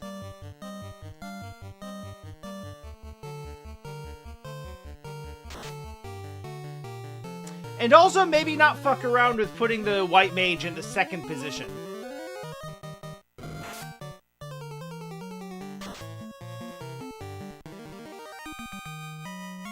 That was really smart for like a hot minute, but against the boss, it just exposed her to getting one-shot killed. Okay, let's just hang out here for a sec.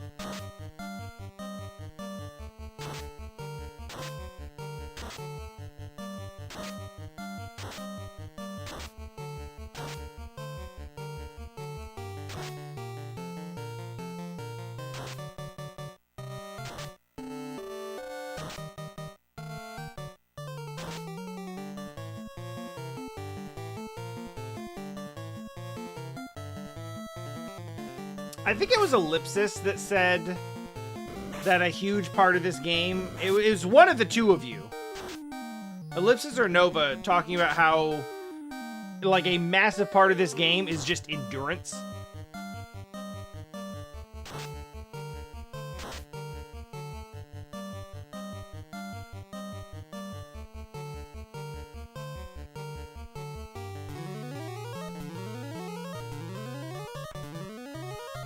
Boy, am I really feeling that here specifically.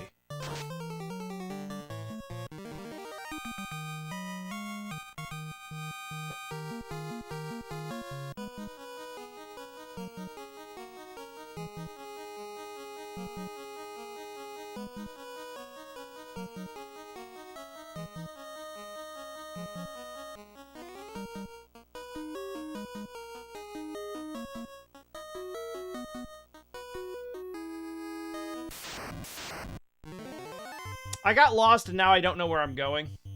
So that's fun.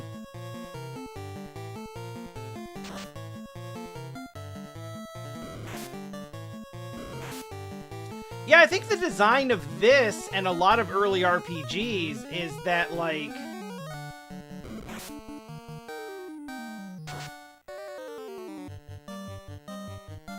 any individual random encounter, if you botch it, should be enough to, like, kill you or severely damage you. But really the point is to drain your resources and endurance, because that then makes the final encounter more challenging.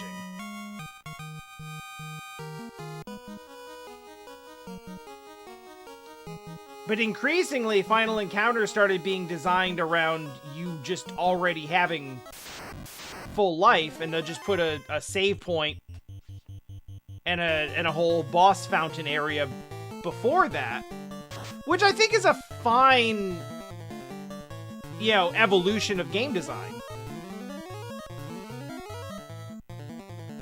But if we're talking about, like, what a game with random encounters is supposed to use the random encounters for,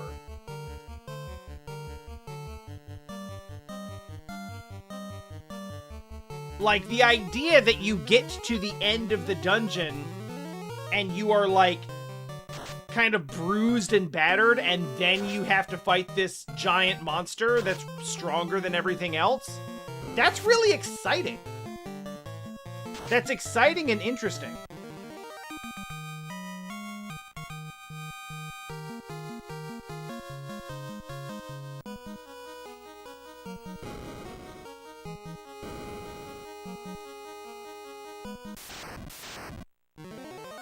Get him.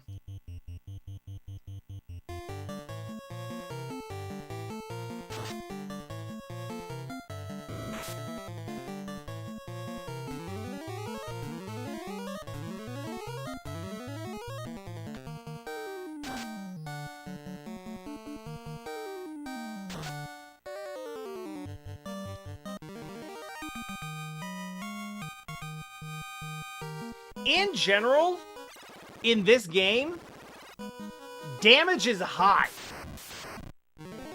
for everyone all the time. You deal a lot of damage, they deal a lot of damage. Most encounters take 3 turns at most,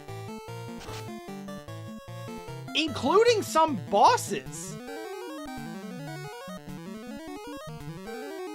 Like, if you're sitting there and you're spending a ton of time fighting a random encounter, it's because something has gone very wrong.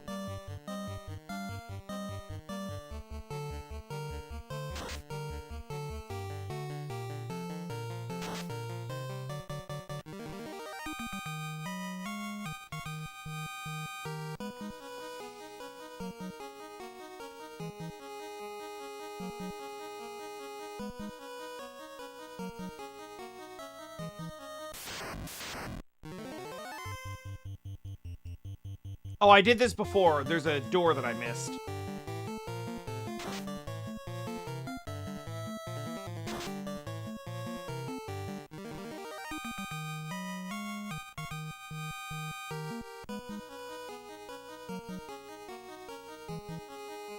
It's really hard to see against the rest of that wall, to be fair.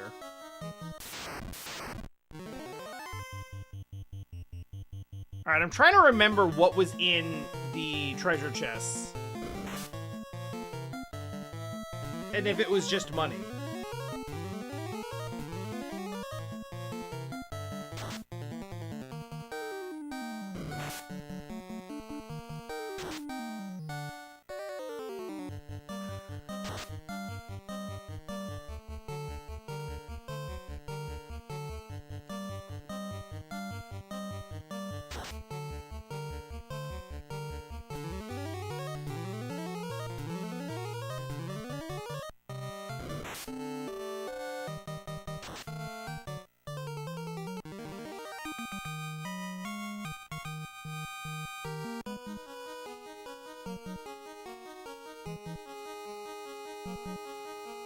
I think there's a pro cape. And I want the pro cape.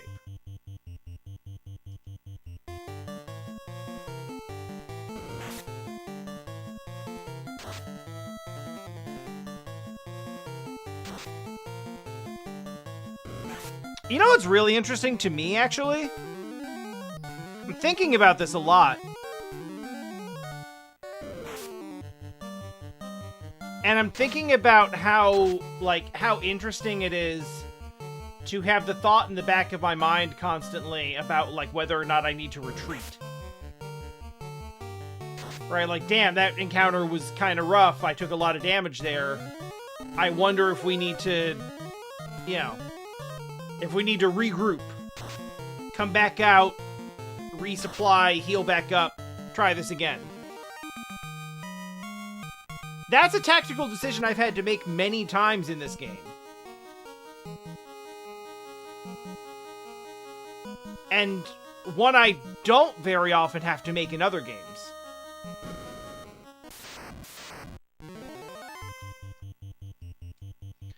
But sometimes I still do.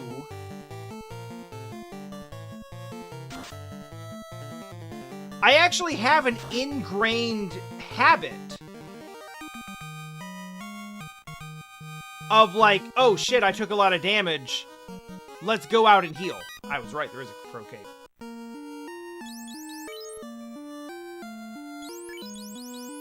Unfortunately, you can't have it, even though I would love to give it to you.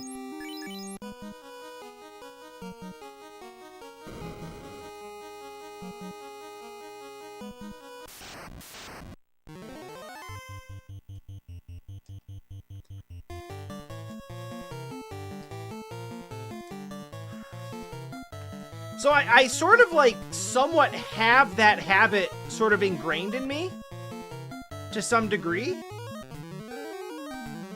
I don't know if it's from these types of games. Like if I have that ingrained in me from like playing early RPGs or early Final Fantasy games. 'Cause usually I don't need to do it. What I'm really doing is just avoiding using items. Because they give me all of the ability in the world to avoid leaving. It's just like, use your potions. Use your healing spells. Use your MP. Use any of that. But my first thought is, oh no, we got hit pretty hard. We should leave.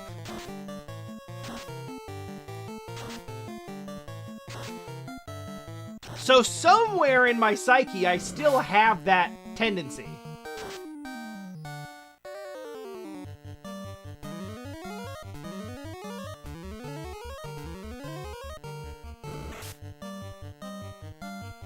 But these are games where it's like, you know, you'll take 100 points of damage in the fight, but then the fight will drop 2 potions.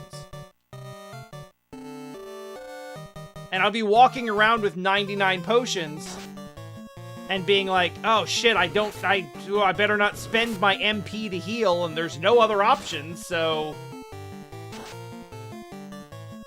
guess we gotta go.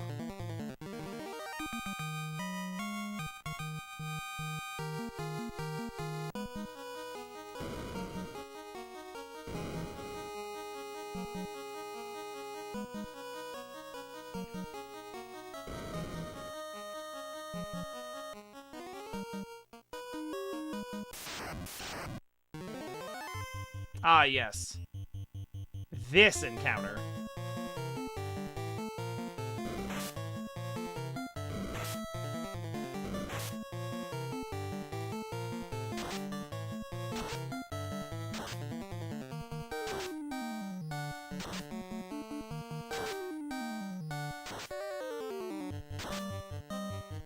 Damn, not even one?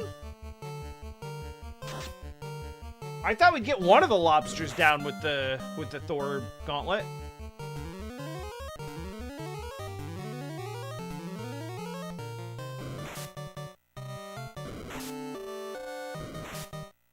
Oof. I don't like that at all.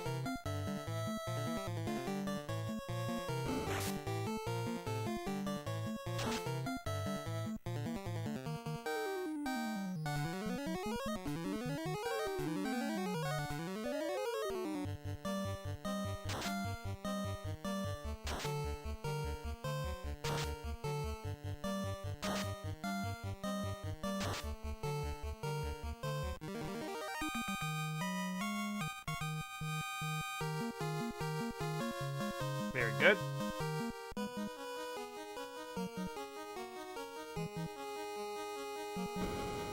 Okay, so Kraken was down there.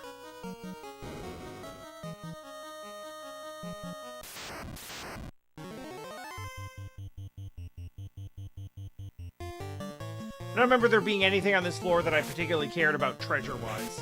I think there's really only 2 items that are going to actually come into play in any significant way. Most of it's just money, which is less than meaningless. It's actually almost a hindrance at this point.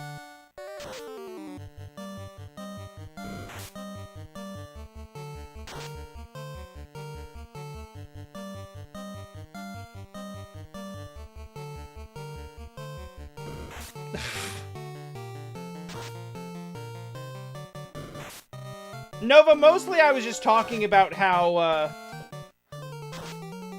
I was mostly just talking about how I kind of developed a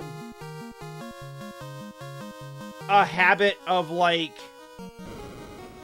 running back to safety when I take damage in a fight.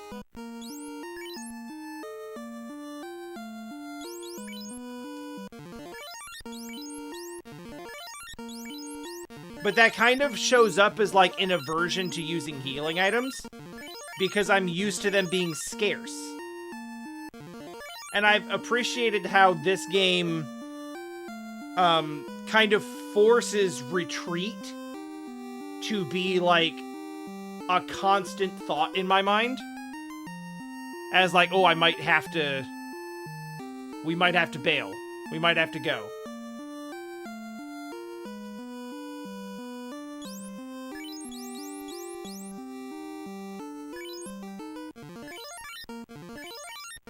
And how I've kind of carried that forward.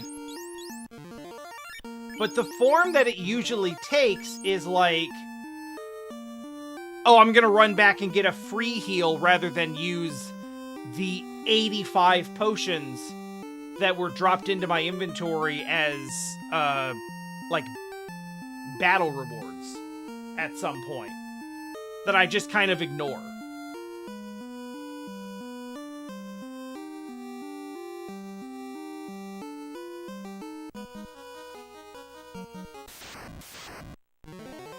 Oh, come on!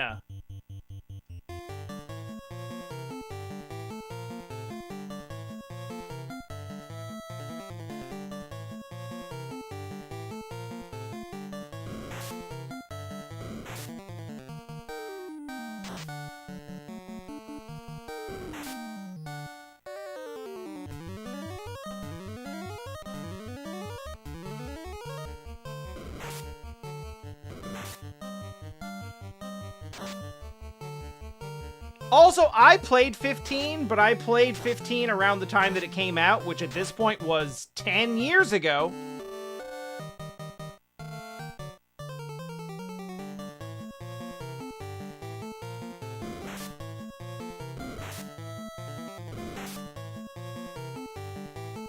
Yes, that's correct. In the last 10 years, we have gotten exactly 2 numbered Final Fantasy games.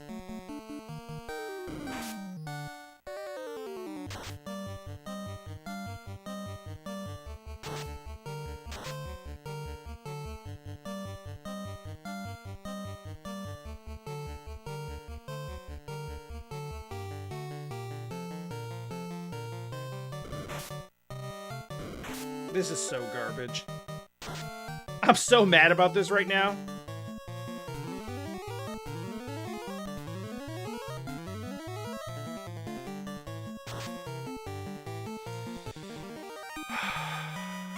I put so much work into leveling up for this Tiamat fight.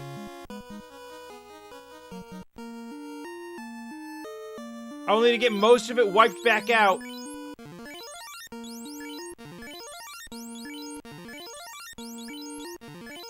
Actually, it wasn't as bad as I thought. Vivi's still going down in 1 if he gets touched.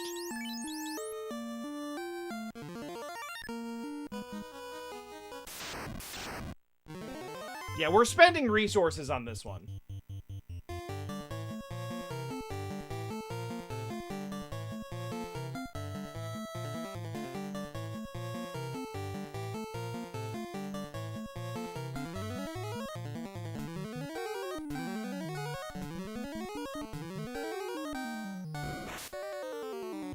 Yeah, okay! I'm glad I armored up!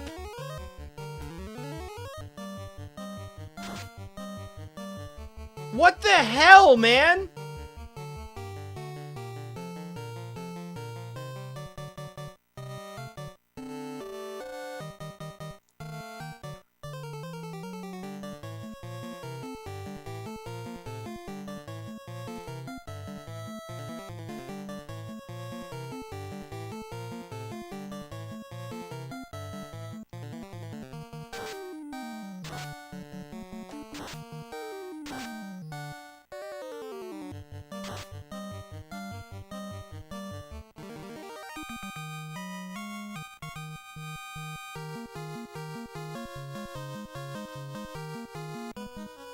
I mean, I tried to put a defensive buff up, and it seemed like he took more damage as a result. Oh, that's awesome. Oh, that rules. The cure didn't go off, but it still took the cast.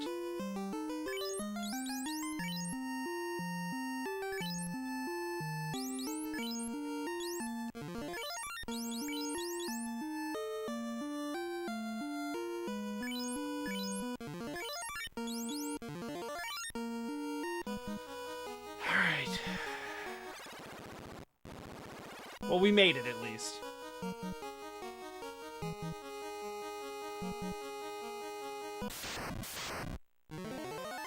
Oh, come the fuck! Oh shit, DB's in front. I didn't mean for that to happen.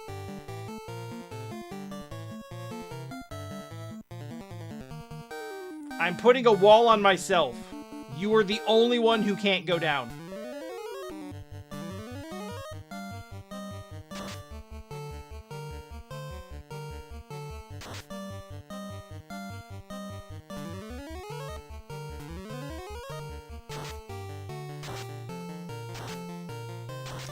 She takes more. She took the most damage.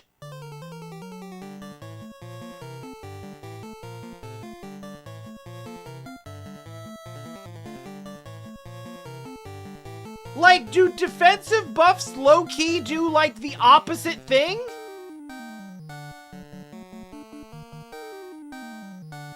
I mean, actually.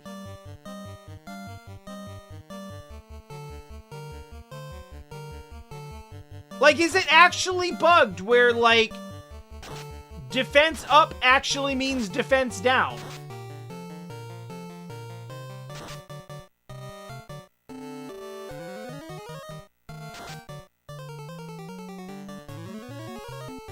I'm trying to play this video game as ostensibly designed, and the game is repeatedly punishing me for it.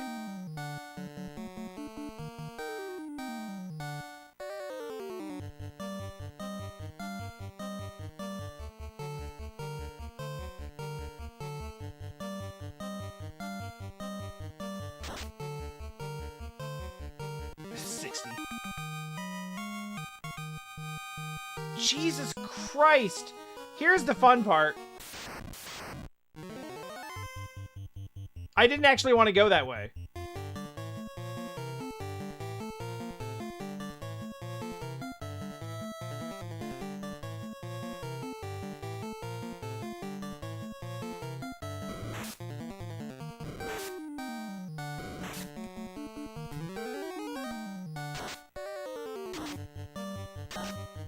So because of the way encounters are designed here, very strong chance I have to fight him again.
Get out of the front row.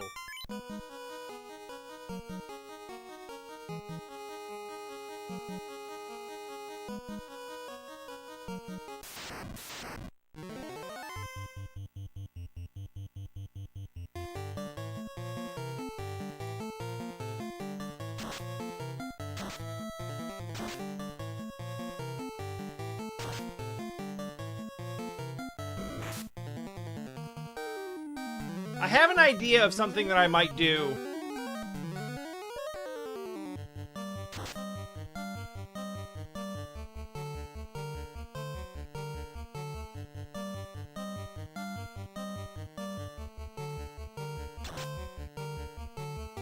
I might grab this sword and exit out.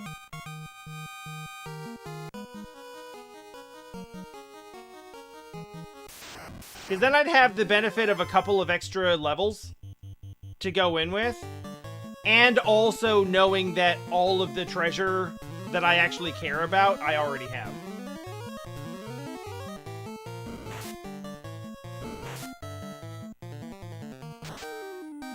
And that's about as much progress as I feel like we can actually save.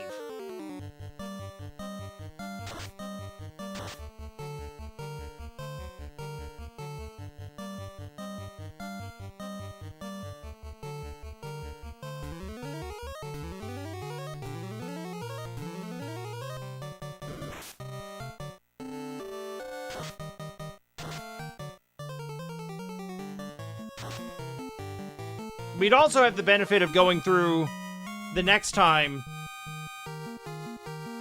with the Mass Moon.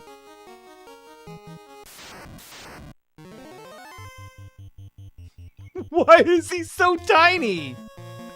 Why is Evil Man so tiny?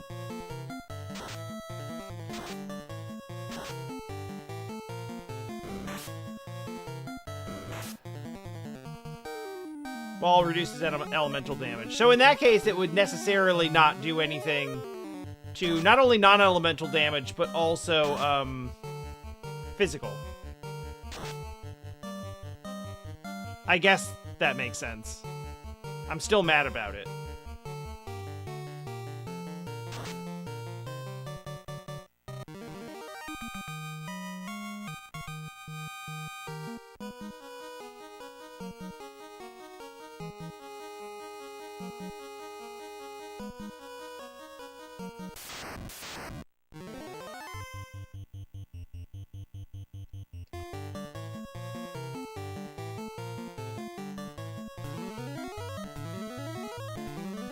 It could be like a chicken and egg situation.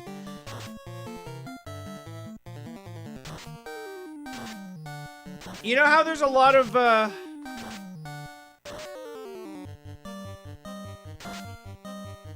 you know, there's a lot of evil people who are really small. And part of it is that they had, like, huge complexes about being small, so they just decided to get really mad and violent. Because that made them feel more powerful. Because they had complexes about how tiny they were. Joe Rogan.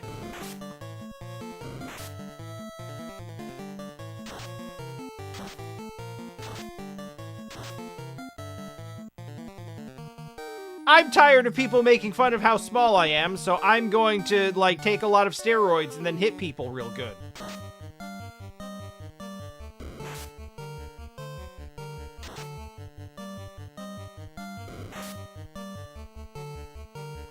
So there may be something there. That's all I'm saying.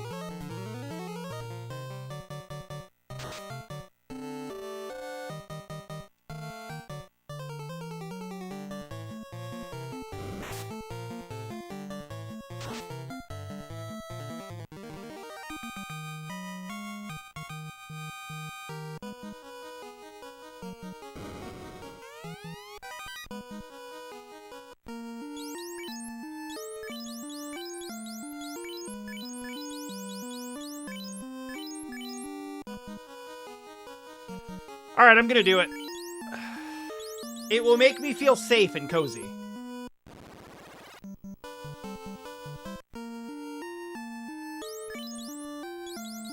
Then we're gonna use heal 3.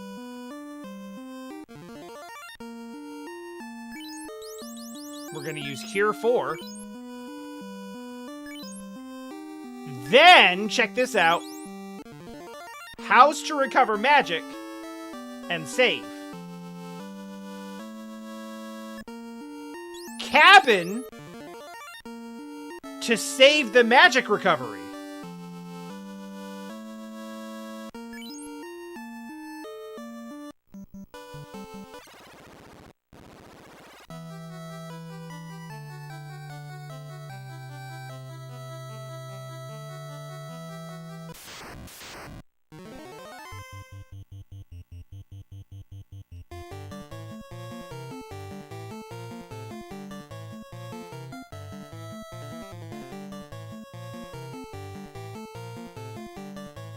I went the wrong way immediately.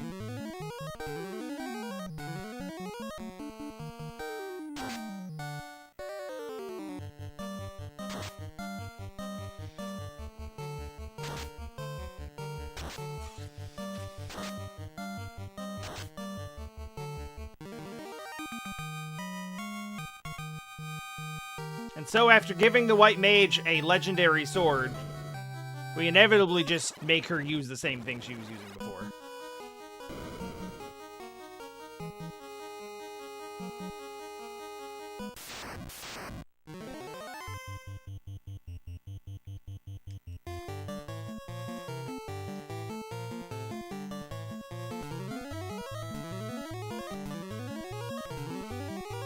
Alright, can you do real damage? Oh yeah, you can!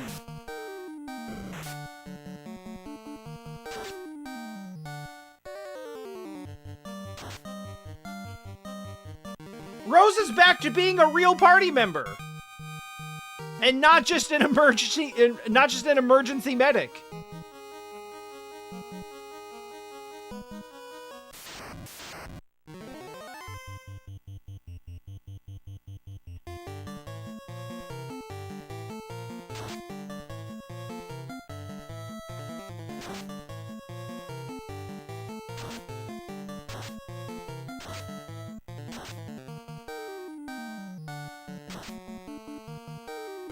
Okay, maybe not that real.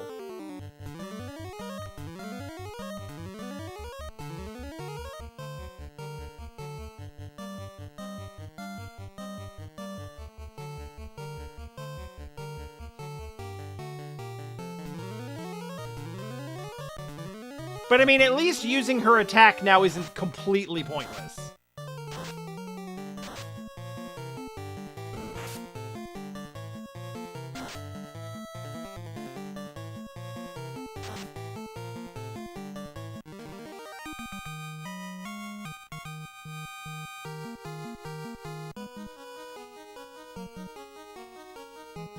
We are wailing on enemies from the early dungeons because I went the wrong way.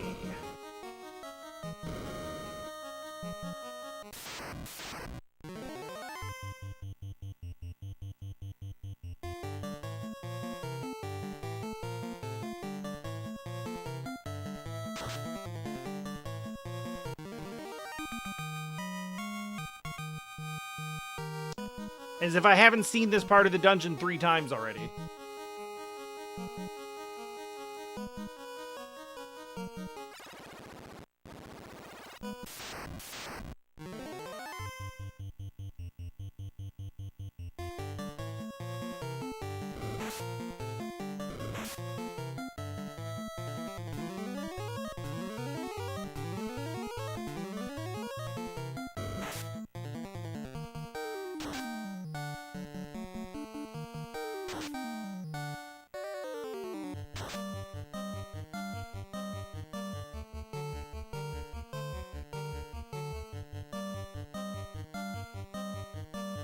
I kind of got, like, the button, like, muscle memory.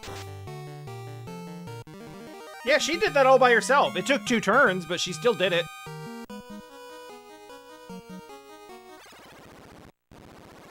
I kind of got the ingrained, like, button memory of, like, attack, attack, item, item.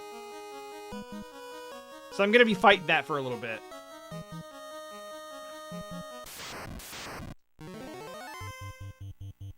Oh, these are actually kind of a pain in the ass.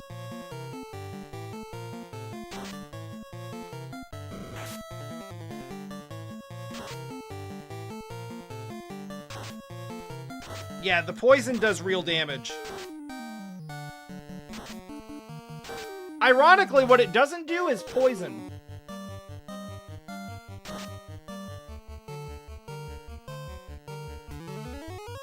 But it might if we didn't have prevention.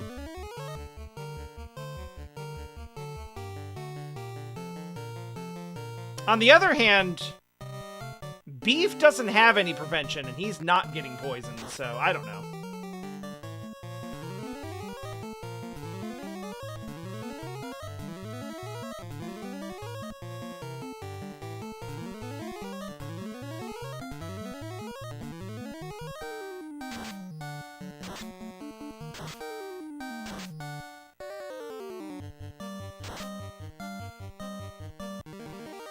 Aha! Does it affect turn order in the Wonder Swan color version? Because that's the version that all of these guides seem to care a lot about for some reason.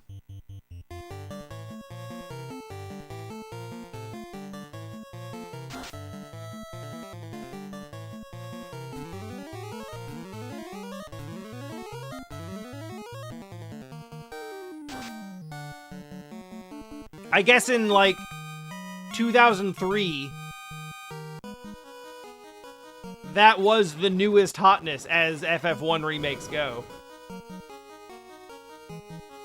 It literally wasn't, though. I thought about it as I said it, and I was like, that's just untrue.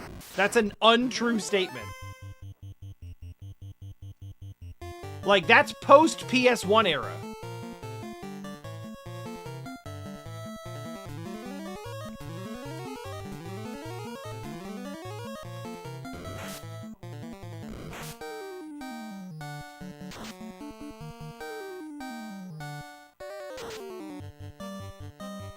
That being said, I would be very interested to see the,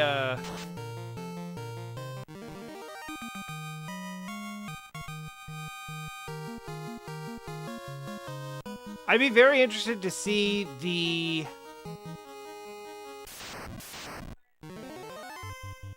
version history on this. Because currently it says 2003.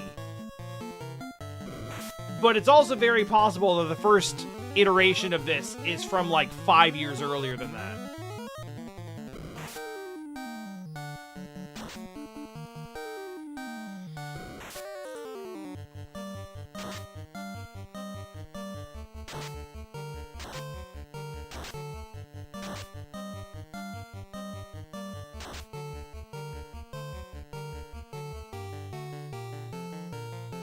Oh man, this guide has a bunch of old gaming websites.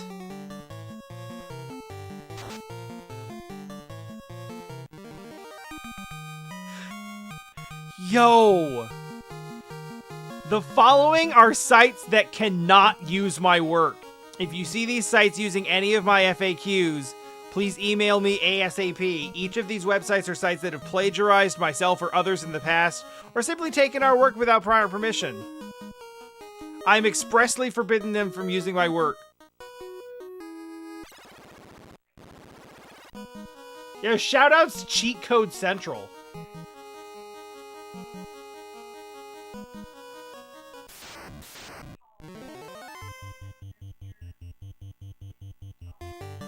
There's like 20 websites listed here.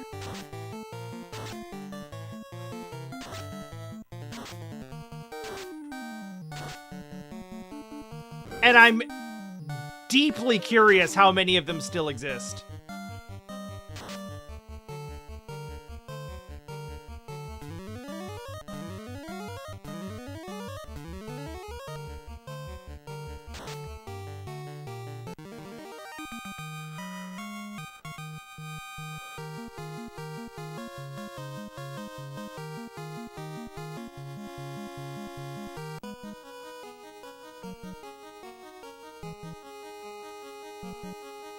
I don't know exactly how much you miss, Cooper Fox, but yeah, we picked up a couple of levels and items, and actually the hammer's probably good here.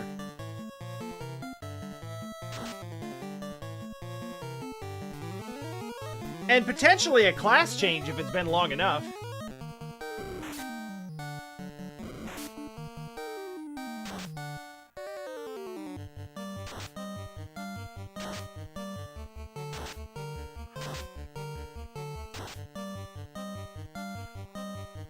Yeah, honestly, at a particular point, I was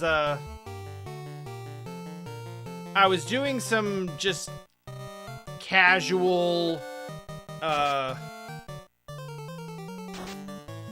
sort of idle grinding. Okay, it is the class change. Yeah, got it.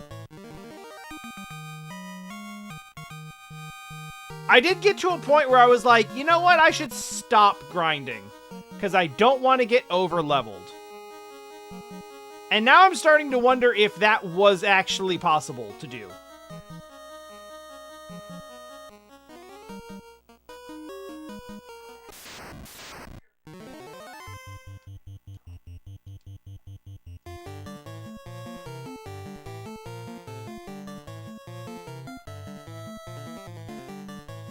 Oh yeah, Volcano was a minute ago.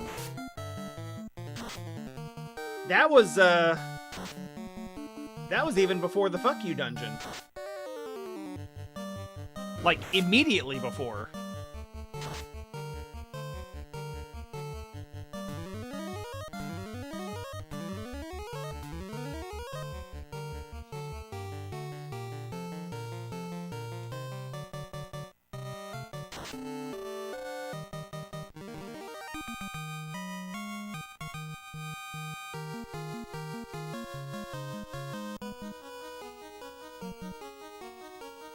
My guy leveled up, and it was literally only strength.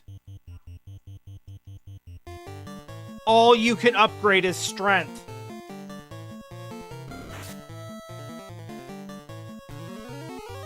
Normally, I would say that joke is for nobody, but that joke's definitely for somebody. Someone got it.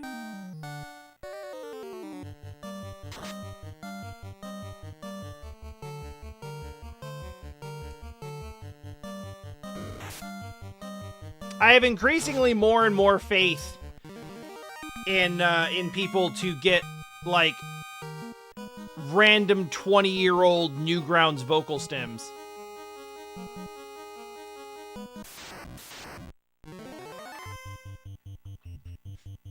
Hey, Lich. Bye, Lich. Oh, fuck. All the way off.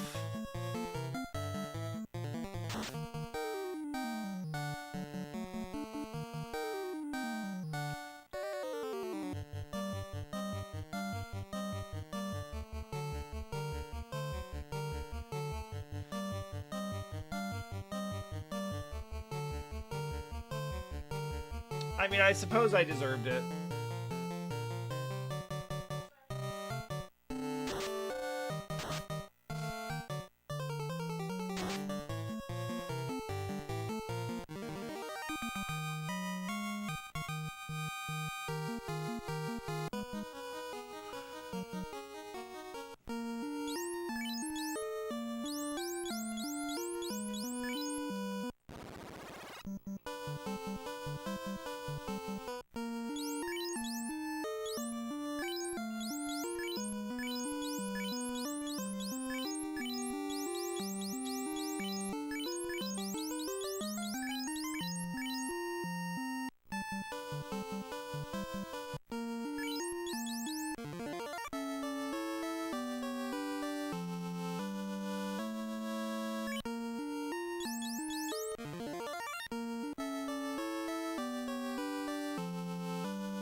So I don't... Wow, that actually worked exactly the way I was hoping it would.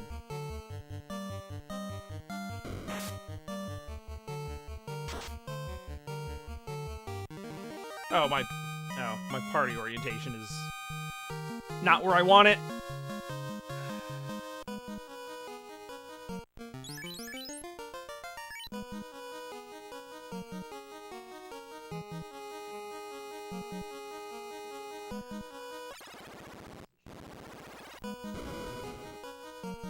Yeah, this is just here to be a dead end.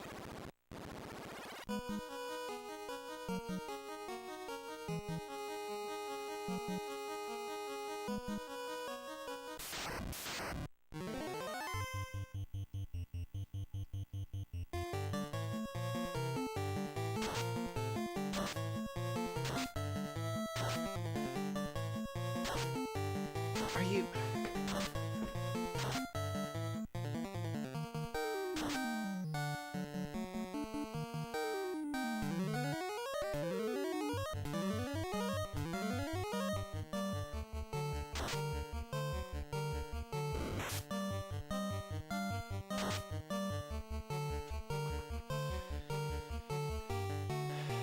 I can't be dropping like 100 points of damage on the earliest floors.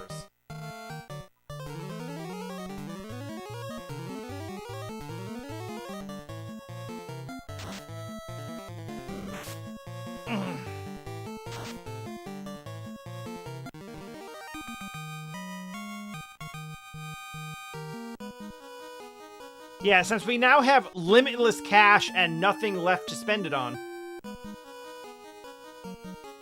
If I need to go, like, I have a bunch of houses and cabins, so I figure might as well use them in a way that saves time.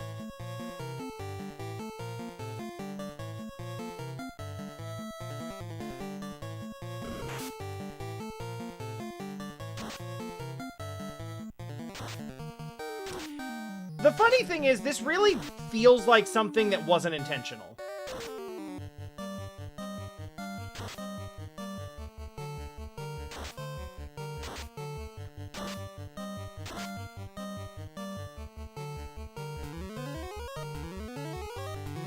Like, some of the mean and unfair stuff does feel like it was intentional.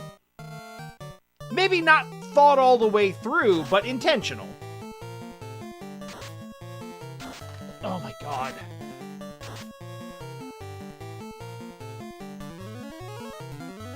But the house thing just feels like it feels like a simple process mistake. Like, oh, it does this, and then it does this. And it's as simple as like, oh yeah, I guess it should have done those things in the other order, but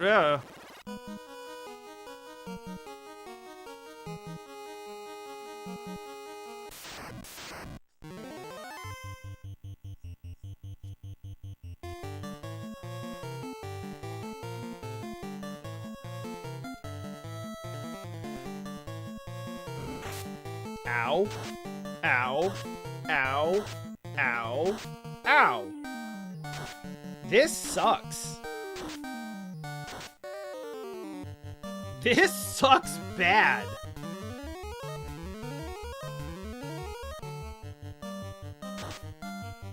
The backline mages should not be in the 100s after 2 rooms.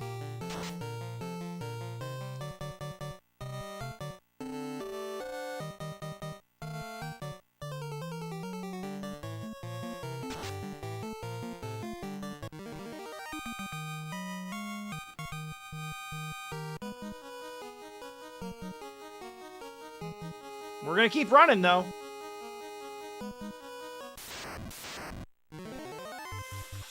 Fuck.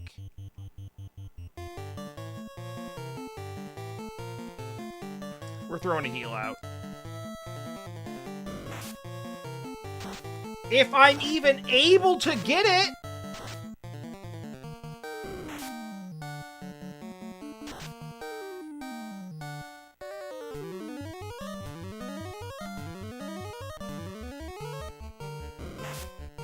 Christ!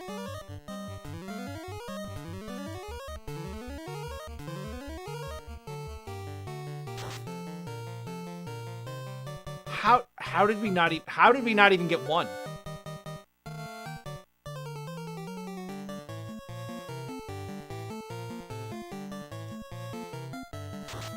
Oh my god!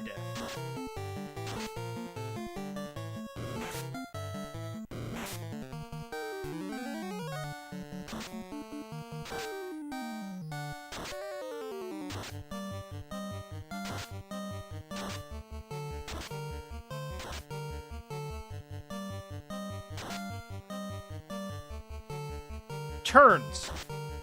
Taking a turn, also a privilege, not a right.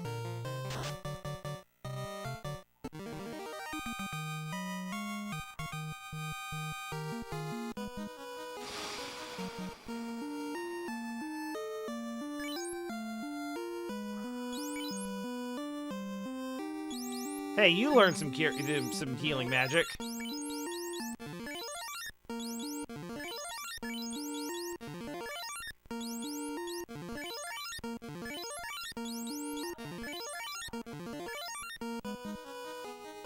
All right, can we go, please?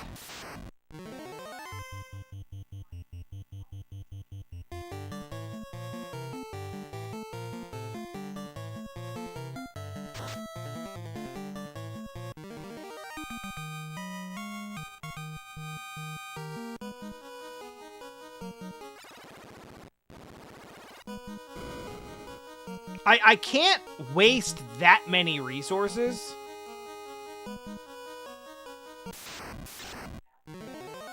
This early on, just trying to stay on my feet. Like, if it gets that bad, we're just gonna have to start over.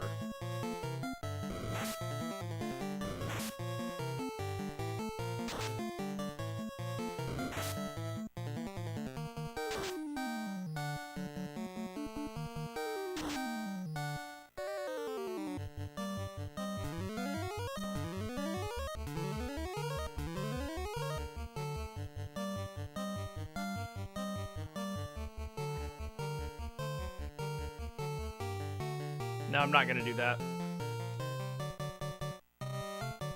Not because of hubris. I have a specific reason. Because of something I just recently learned.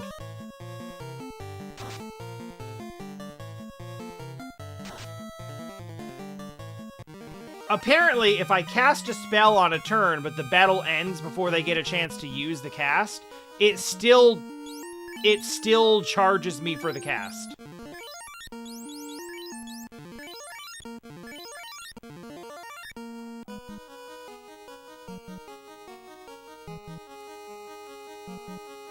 So, like, the number goes down as soon as you finish inputting your... As soon as you finish inputting your commands. It takes the spell. It does not matter if you get a chance to cast it.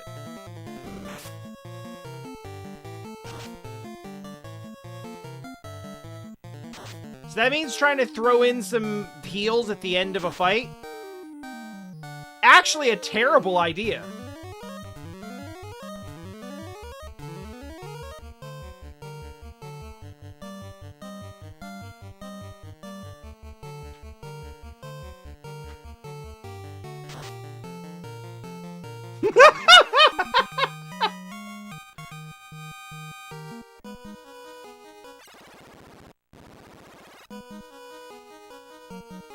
That's actually a really funny image in my mind.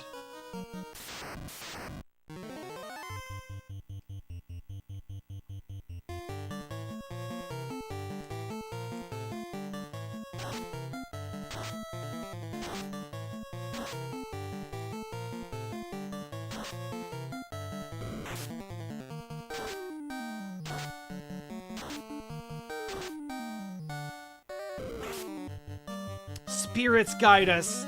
Heal our wounds. Hear our plea. Oh, yeah, we did it, yeah!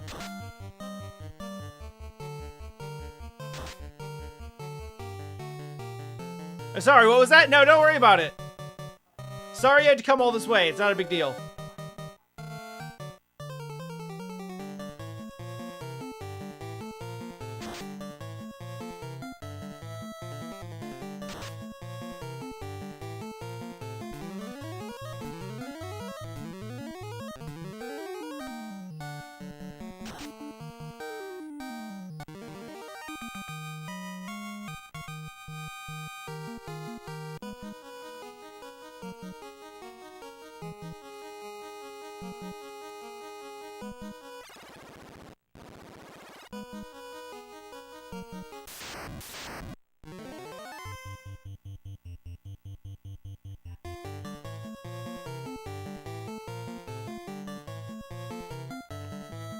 We're gonna throw that in.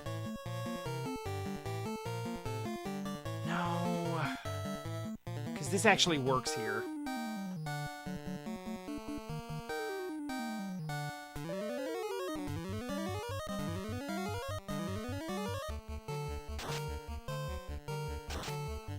Yeah, the glance doesn't work on anyone, so please use that so that you're not doing actual damage. I guess they don't do actual damage anyway.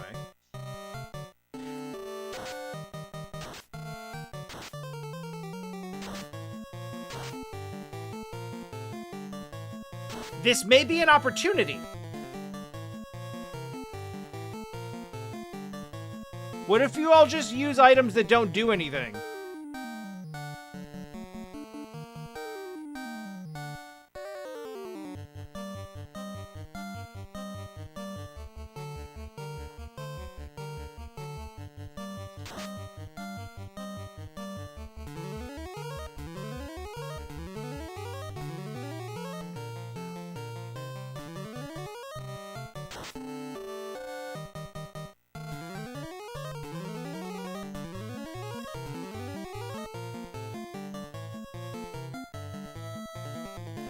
It's nothing.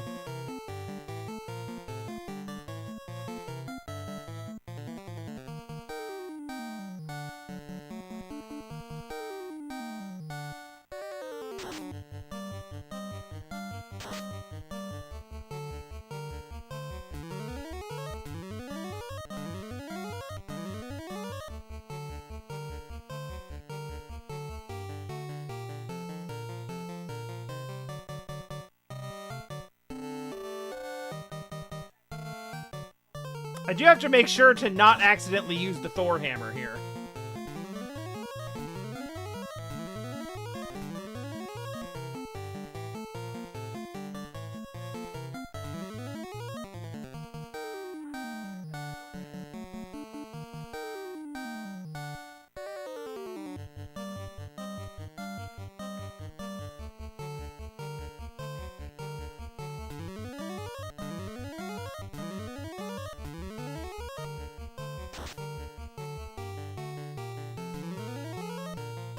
At this point, I almost feel kind of bad.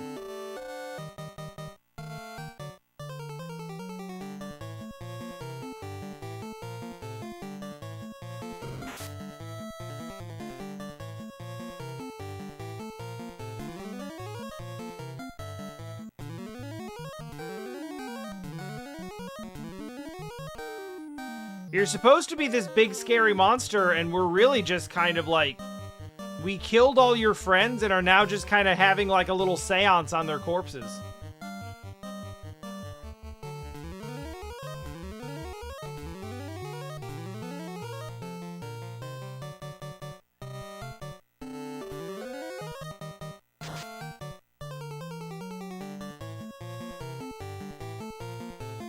That's enough for now, I think.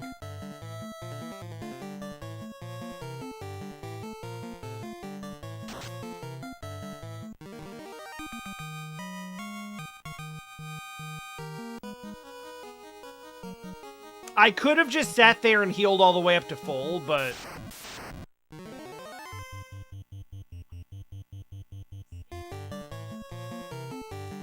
Guess nobody says we can't just do it again.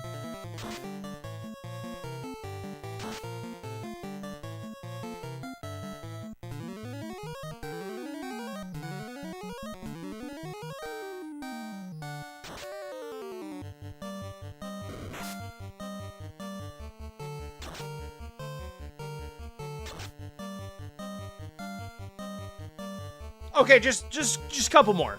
Just a few more. Just a couple more.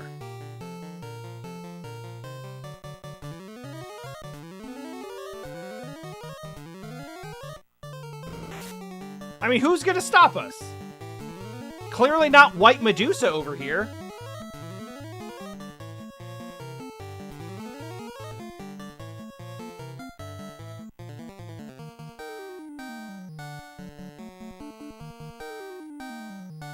It would be really funny if Bane worked.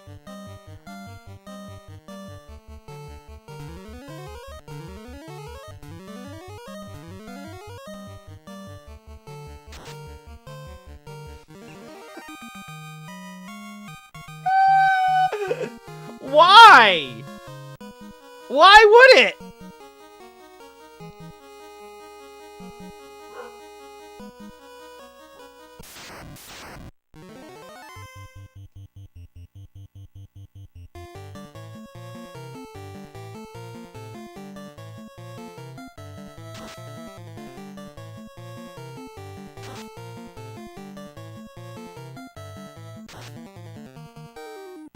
Hell yeah!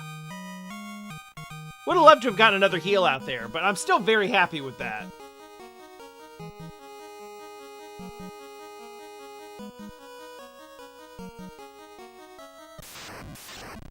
Alright, you bitch. You lich. I just realized how funny that is. You better not, okay? He did it again!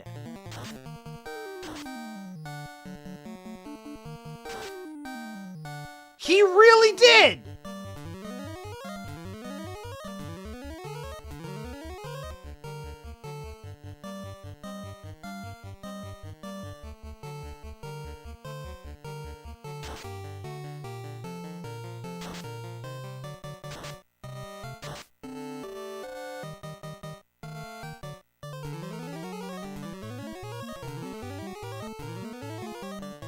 The first time I fought him, he didn't get a turn.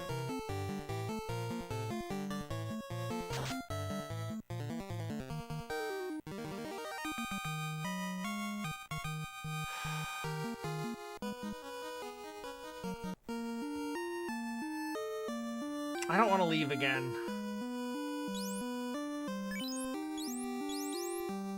We'll just push it.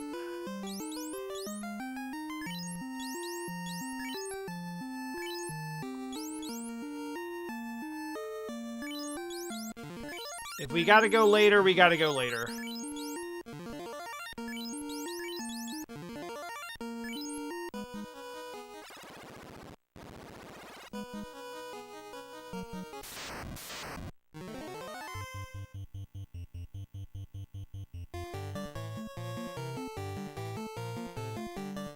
Gotta reorder the party again.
Is it here?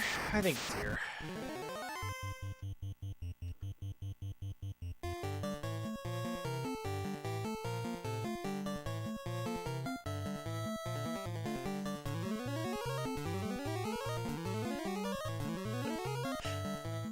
So, just as a reminder, the letters GR can mean either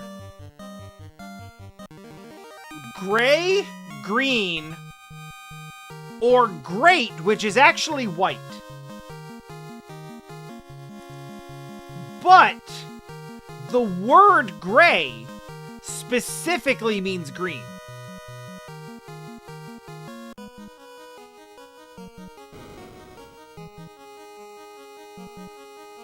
We all got that? Everything cool?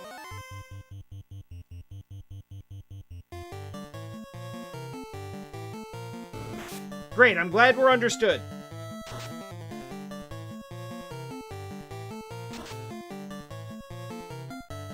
Absolutely nothing confusing about any of this whatsoever.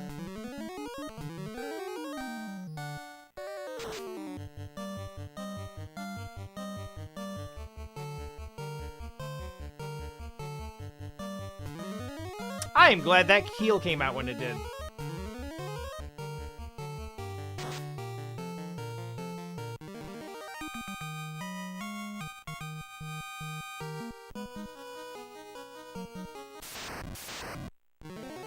Hi. So, I don't think that you're threatening, but that's what I thought about Lich, and then Lich started launching nuclear bombs at my face, so please don't do something stupid.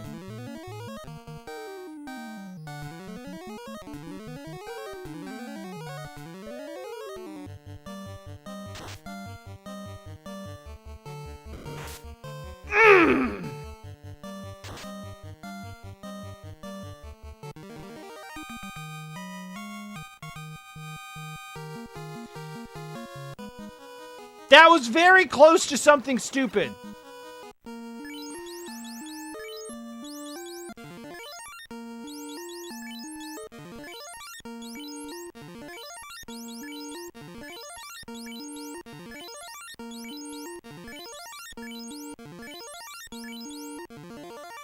Yeah, hi, bye, but she made damn sure I remembered her.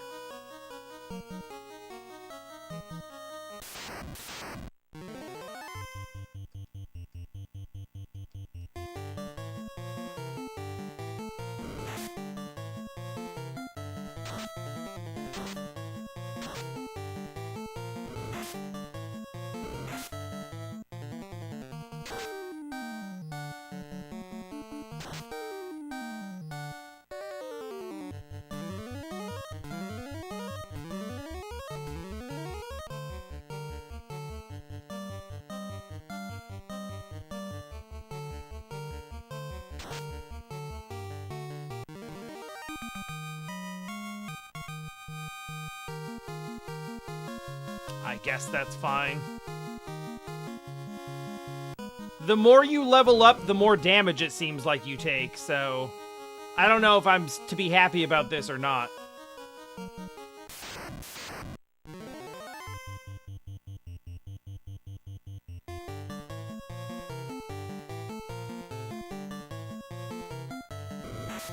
I'm aware this is probably like a weird, like, confirmation bias thing, but like in terms of defense, it seems like every attempt that I make to improve my defense, whether it be like a buff or a level or anything, I just take more damage.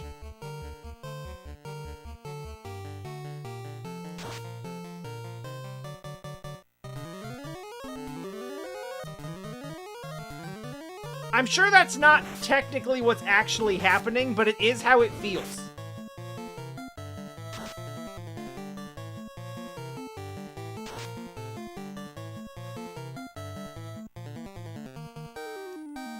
We can argue about whether it's supposed to be Carrie or Callie,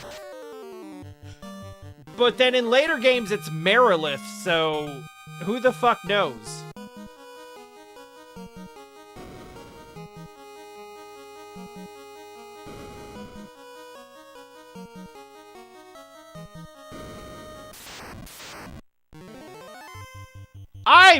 continue to really like this particular layout of enemies.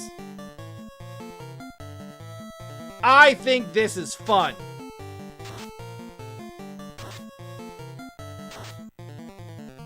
Actually, now that I'm thinking about it, are there other instances where you get 3, like, distinctly different enemy types on screen?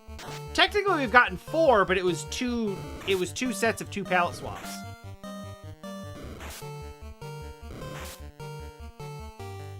This is actually 3 distinctly different pieces of art, and I'm not sure that we've gotten that before.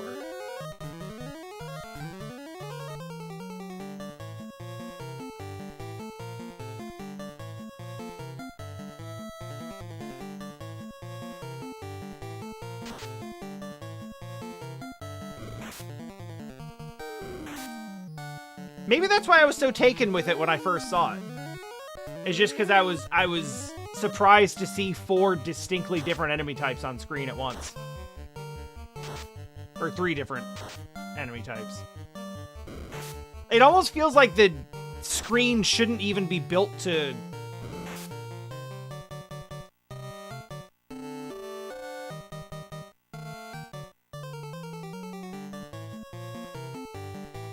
It looks like the screen should not even be able to accommodate them. Beef has big linebacker energy.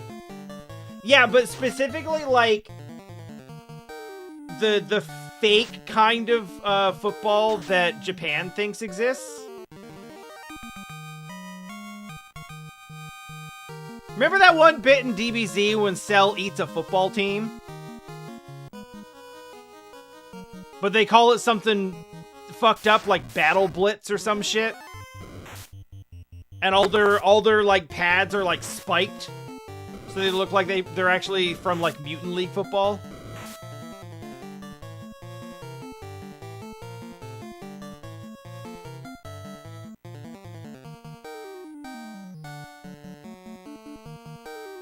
That scene always stands out to me because it feels like they felt the need to, like...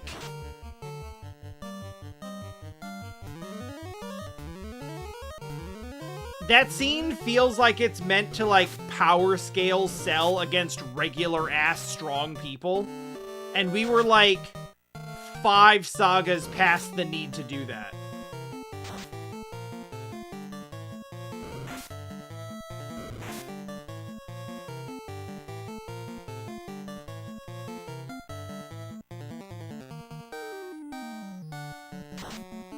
Like, Toriyama, we know all of these characters are demigods, and they can, like, flick regular people into the stratosphere effortlessly. Like, you didn't have to prove this point. It really feels just like bullying at this point.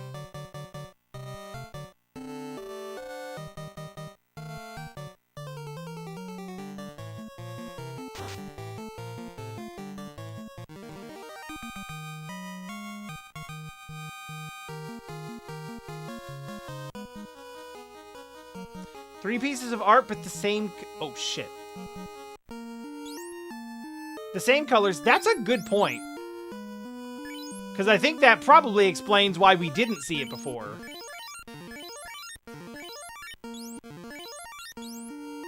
I'm burning these. I don't care. If I really have that much need for low-level spells later on, then something bad has happened.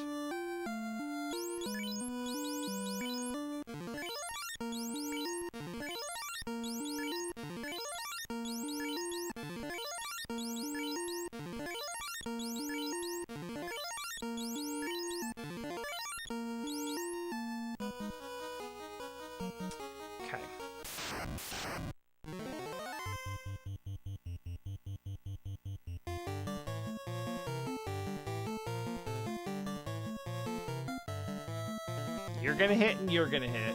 And you are gonna fast. You're going to cast fast. You're not going to fast.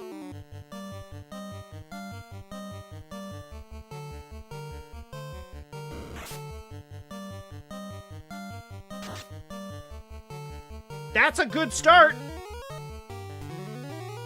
I wish that had come in earlier, but I don't honestly think it matters.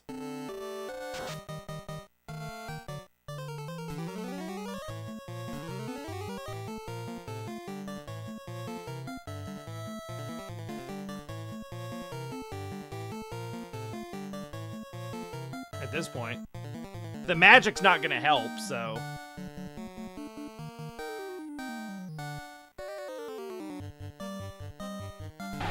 Oh my god, that scared me! Holy shit! Hi, Golshi. Okami, what's up?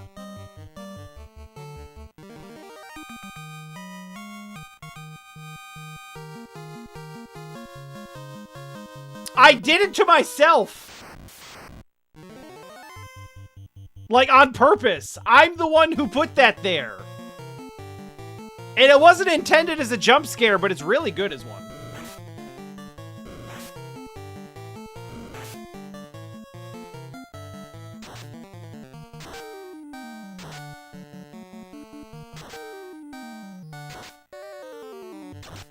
Well, welcome in, Okami and Raiders, to Final Fantasy I, a game that I am playing for the first time in like 30 years, and have relearned that there is not only a sci-fi twist in this game, but also a time travel twist. And for the first time, we have 1,000-point damage. Here in the 11th hour, we have hit the 4th digit.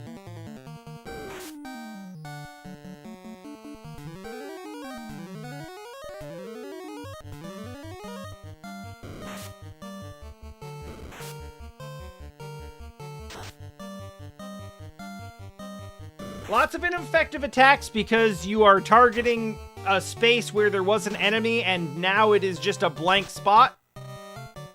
And also because only half of the attacks in this, or only half of the spells in this game actually do anything.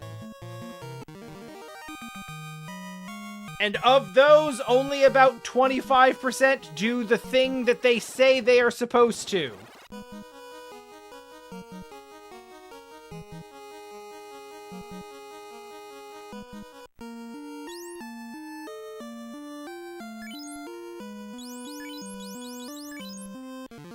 Here we go again.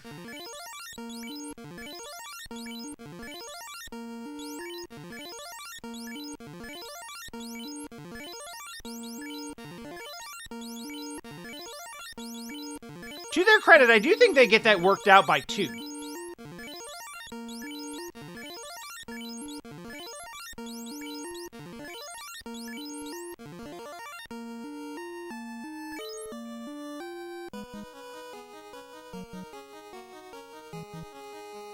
And also, yes, I've had a number of people ask if this is Pixel Remaster, which I think, from the look of it, you should be able to tell it isn't. But also, the fuck is a Pixel Remaster?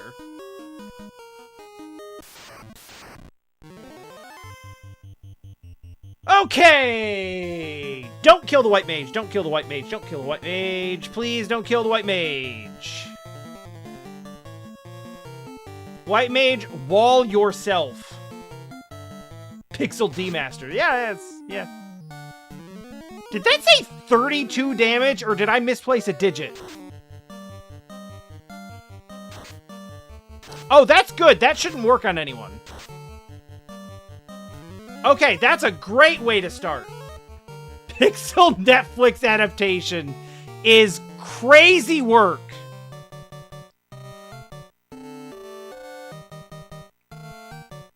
Actually, though? Yeah, pop it. What are we saving it for? The final boss?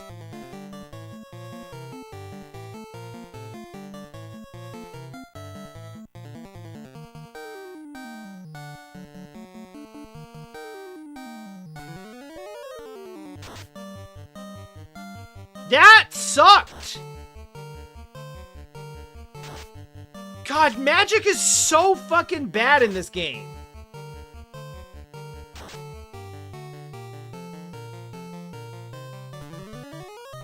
So once again,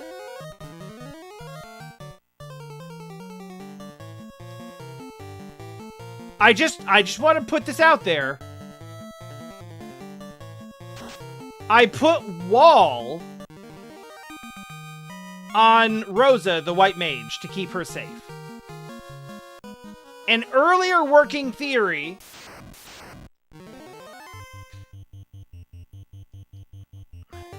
was that it only works on elemental attacks. Tiamat used Ice 2, and Rosa took twice as much damage as anyone else in the party.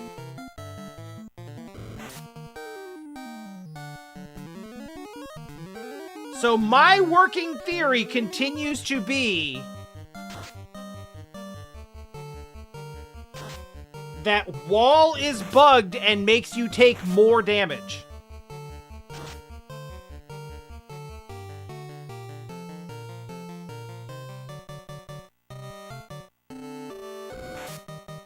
Every single time I have cast it,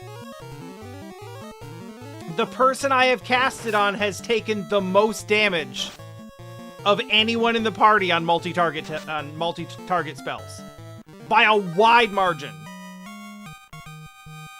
Like, it is like 50 to 100% more damage. Now, I'm not unreasonable. I do somewhat expect the white mage to be a little bit... I do expect the white mage to be a bit squishy. But not more squishy than the black mage with identical... Oh, hey. I don't expect the white mage to be more squishy than the black mage who has less hit points and identical equipment.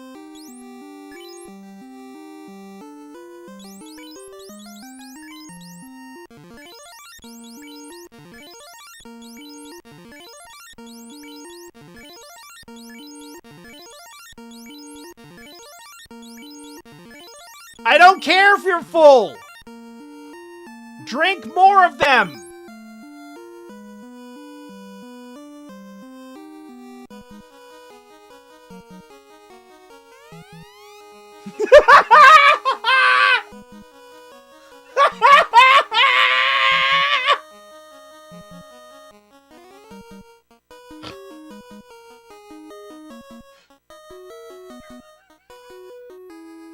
The game has to ask you if you remember because it was the first boss. And a billion things have happened since then. And it's like, hey, remember me? It's me, Garland. You remember? You didn't fucking win. From here, I set the 4 feeds to the future. The feeds will send me back to here, and the time loop will go on. They literally called it a time loop with a hyphen. After 2,000 years, I will be forgotten, and the time loop will close. I will live forever, and you'll die.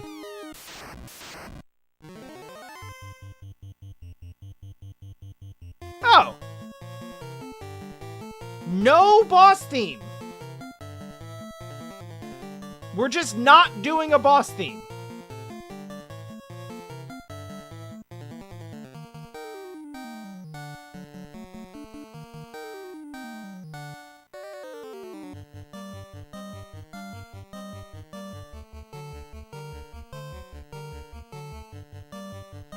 I gotta try.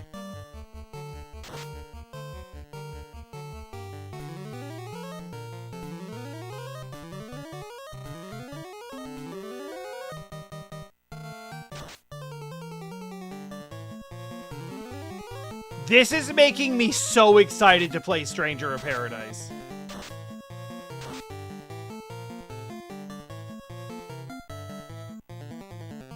Which, by the way, if you weren't aware, is the plan.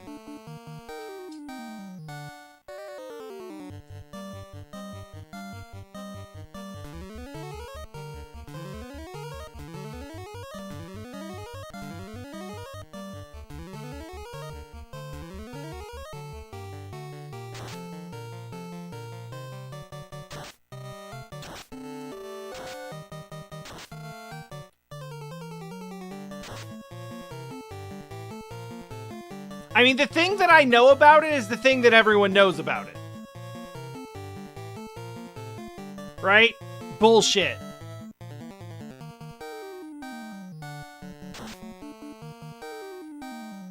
Well.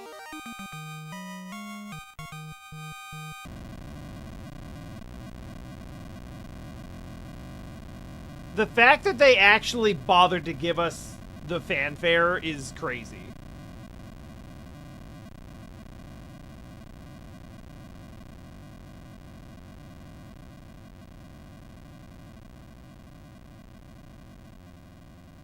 You know, it's funny. This is pretty much how future Final Fantasy games tend to deal with boss deaths as well.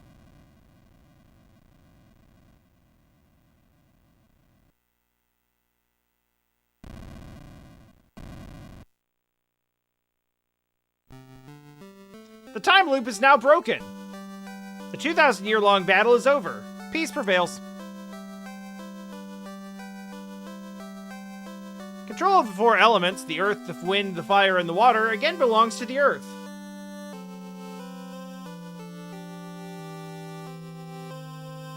Garland's hatred burned for 2,000 years. That hatred led the four powers to this world. Chaos was created from those four. Garland's hatred. It's so strong. Evil dominated the world and covered it in darkness.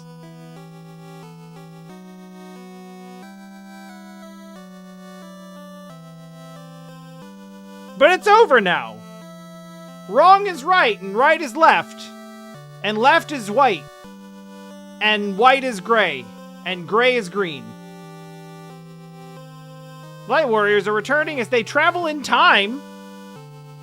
The world returns to normal.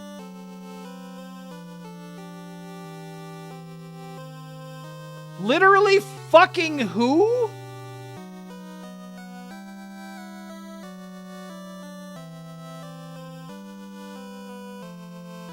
When did it ever happen? It happened nowhere in no time, because time loops. Everything went mad today. The reason lies in the 2,000-year time loop.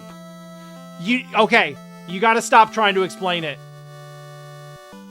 The four chose to become one force to fight against the four evil forces that set dark. No, you're starting to loop back upon yourself. When the four return, it'll be to their past. All signs of the battle with the forces will be erased. You gotta stop. The legend will be passed down by the dwarves, the elves, and dragons.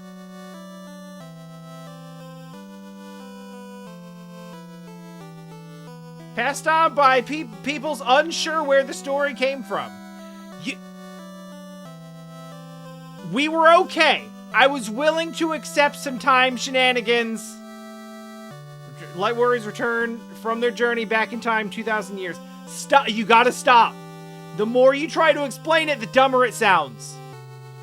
Memories stored deep in their hearts will protect the world. That's not how anything... Stop. Stop it. Stop. This is like 60%. Jesus Christ. This is like 60, now getting close to 70% too long. Holy fuck.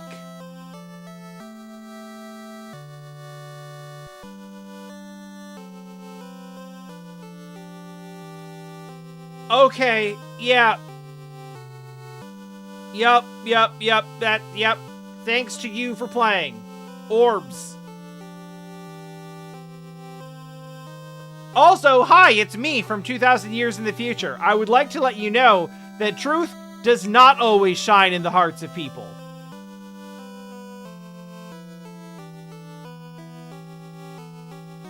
I wish dearly that that was not the case, but here we are.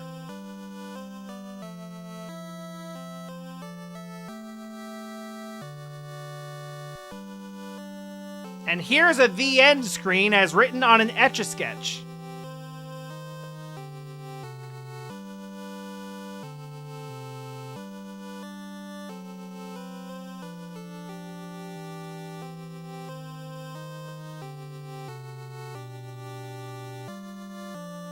Why are you doing it this way?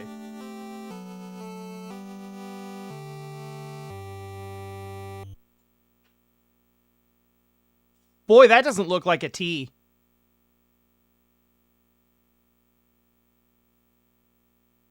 That looks like a ship's anchor. And then the words he end.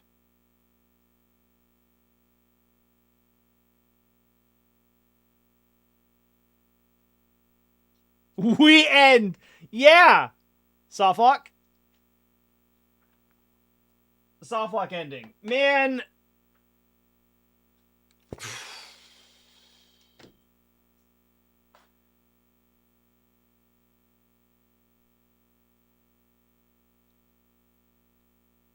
That game needed to stop.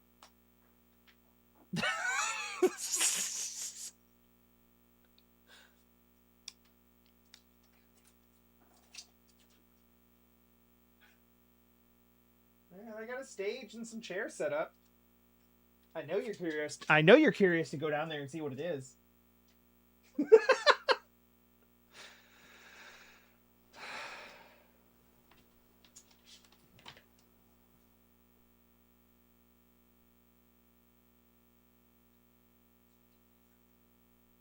Oh.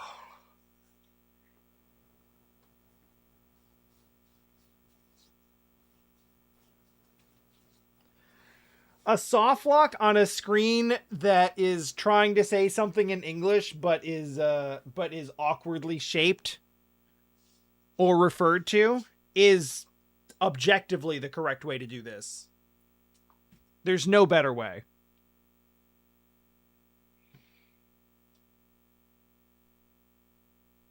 I'm glad that this was, in fact, the last stream of this. And also that it was, like, well-timed. Like, I needed the whole time to actually get through it. And there was a part of me that was like, ooh, if this is the last one, you know, maybe we get through that last dungeon in, like, an hour or hour and a half, and it'll be a really short stream. But then I was like, nah, I bet you it's bullshit. And I was completely correct. So go us. Also, shoutouts to Punch Girl, just solving the problem as ever. Hitting things with your bare hands continues to be a perfectly viable RPG strategy. Regardless of the game, regardless of the era.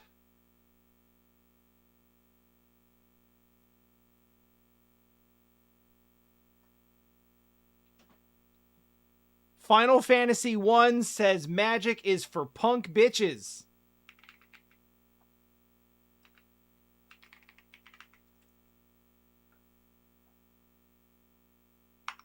I'm going to send you over to Spoonie because Spoonie is playing Like a Dragon Gaiden. And it's been a while since I've seen Secret Agent Kiryu, so please enjoy that. And when you see me next, which may or may not be tomorrow, I will be...